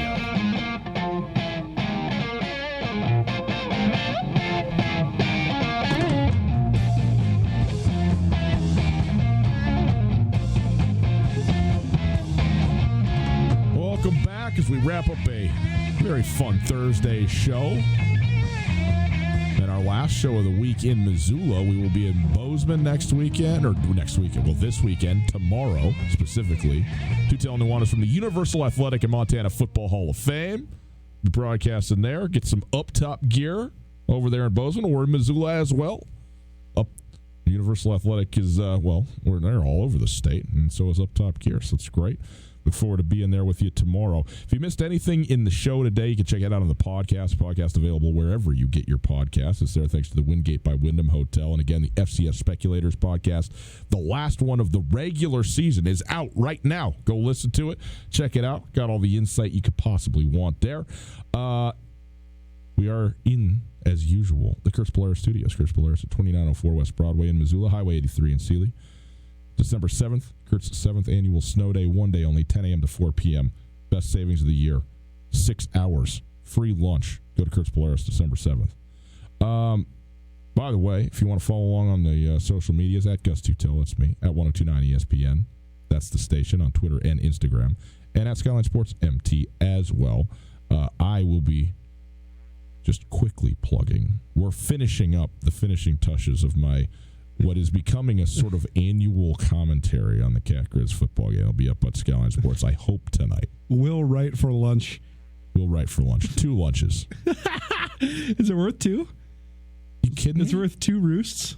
Easily. Okay. So this is gold what I got here coming to you. Okay, so you can go read that. It's time now for our Katie O'Keefe's NFL picks against the spread. We are going to give away a little bit of Katie O'Keefe's here at the end. So let's just do it right now. Okay. Call us right now, 329-1899. So we're not up against it. 329-1899. We got a $25 gift card for you for Katie O'Keefe's. I went down there on Sunday. Actually, each of the last 2 Sundays. Best place in Missoula to watch football on Sunday. No question. It's awesome. They have every game on. They have little tags underneath the TVs telling you which game's which. And you have a whole bunch of engaged fans, so you'll see more jerseys than anywhere in Missoula. I mean, there's all sorts of passionate fans. It's a great place. Go check it out. Katie O'Keefe's at 2100 Stevens Avenue in the Stevens Center. Make sure you turn left, go downstairs, check out the big, new, spacious area, and watch NFL football. 329-1899, $25. Katie O'Keefe's. Indianapolis at Houston, Coulter. The Houston Texans are a 3.5-point home favorite in an AFC South divisional matchup versus the Indianapolis Colts. Who do you like in this one? Man, that loss last week, bad by the Texans, is one of those losses that completely alters your opinion of a team. I mean, they got destroyed. Whooped. Yes, they did. And they did not look good. And Deshaun Watson didn't look good. DeAndre Hopkins is taking a step back. I don't know how that happened. I think it's. I don't know if that's true. It is true, man. I mean, he's the best receiver in the league the last 2 years, and he's not the best receiver in the league right now. So he took a step back. Oh, DeAndre Hopkins. Yeah, I'm sorry. I'm not talking about Watson. I think Watson's kind of just lingering right where he was. Hopkins is not as good. He's not as productive as he was. The numbers don't lie. He is not as productive as he was. Yep. That said, and I don't know. I got Indy in this game. What do you think? Indy as a road underdog is probably a good pick. Here's the thing. The NFL is more week to week than it's ever been. So, again, I don't think the fact that they got demolished by Baltimore, I think that's as much maybe a rallying cry as it is a indictment of who they are. This is who the Texans are. They're a team that's okay, but they're never as good as you want them to be or as good as you think that they should be. Indy is overachieving this year. I'd probably go with the Colts. Brissett's still out? No, he's back. He's back. Jacoby Brissett's back. I definitely got Colts then. Okay, Carolina at New Orleans. The Saints lost to Atlanta, who's all of a sudden on a tear. That was like a couple weeks ago. They bounced back. They're 9.5-point favorite, though, over Carolina, who's a very hot and cold team. Carolina sucks. Okay. Kyle Allen came back down to earth last week, threw 4 picks. It's over for him. Now everybody's figured out they're going to replicate the exact same game plans. I got the Saints running away with this. I'm taking the Saints at home as well. Seattle at Philadelphia. Philadelphia, 1.5-point favorite. This game we will have for you on Sunday here on ESPN Radio. I got the Seattle Seahawks, man. Going on. I mean, I know it's the road. I know it's Philadelphia. I got the Seahawks winning this game outright. I don't want to hear about underdog for the Seattle Seahawks. Philly is either the most overrated 500 team in the league or the most underachieving good team in the league. They have the most fascinating lines every week. I mean, they were only 3-point dogs against the Patriots last week. Crazy. They only lost by 7. They're favorites against the Seahawks, even though the Seahawks are better. I don't know. The whole Seahawks sucking on the East Coast thing is gone. I think they won 5 straight in the Eastern time zone, so I got Seattle to win this game.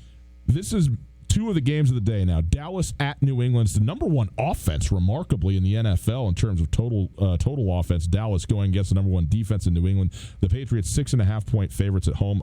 I'm all over the New England Patriots in this one. If you're going to give me Belichick against Jason Garrett, whatever the number is, give me Belichick. Lay the points. Totally agree. Game of the day. 100%. Gots to have it. Green Bay Packers on the road against the San Francisco 49ers. Look, San Francisco 49ers are legit good. The Packers are good. I don't know if they're legit good yet. I think this will be a telltale sort of game, as good as that defense is for San Francisco. I'm looking forward to seeing the Green Bay Packers up against it. I think it helps that Green Bay is coming off a bye to go against San Francisco. The Niners a 3-point home favorite. I mean, come on, Colt. You know what I'm going to do here. The Packers straight up. Me too. Really? Ooh, that makes Haven't me you feel noticed good. that I've picked the Packers every single week this year? You want to know why? Because the Packers should win every week. Because they got the best player in the league. Totally agree. Boys and girls, we'll say goodbye from Missoula. We will say hello to you from Bozeman tomorrow afternoon. Tutel Nuanez from Universal Athletic and the Montana Football Hall of Fame, along with Up Top Clothing. We appreciate all of it. We'll be there. Brock Coyle, Colt Anderson, maybe Dane Fletcher. We got a star-studded crew. It's going to be a lot of fun. Be sure to check us out. Come by and see us, too. Universal Athletic on 7th Avenue, the big headquarters. Get some up-top gear. Get everything you need for the game. And you can see our pretty faces, and you can read some stories about Montana Football Hall of Fame. See you there.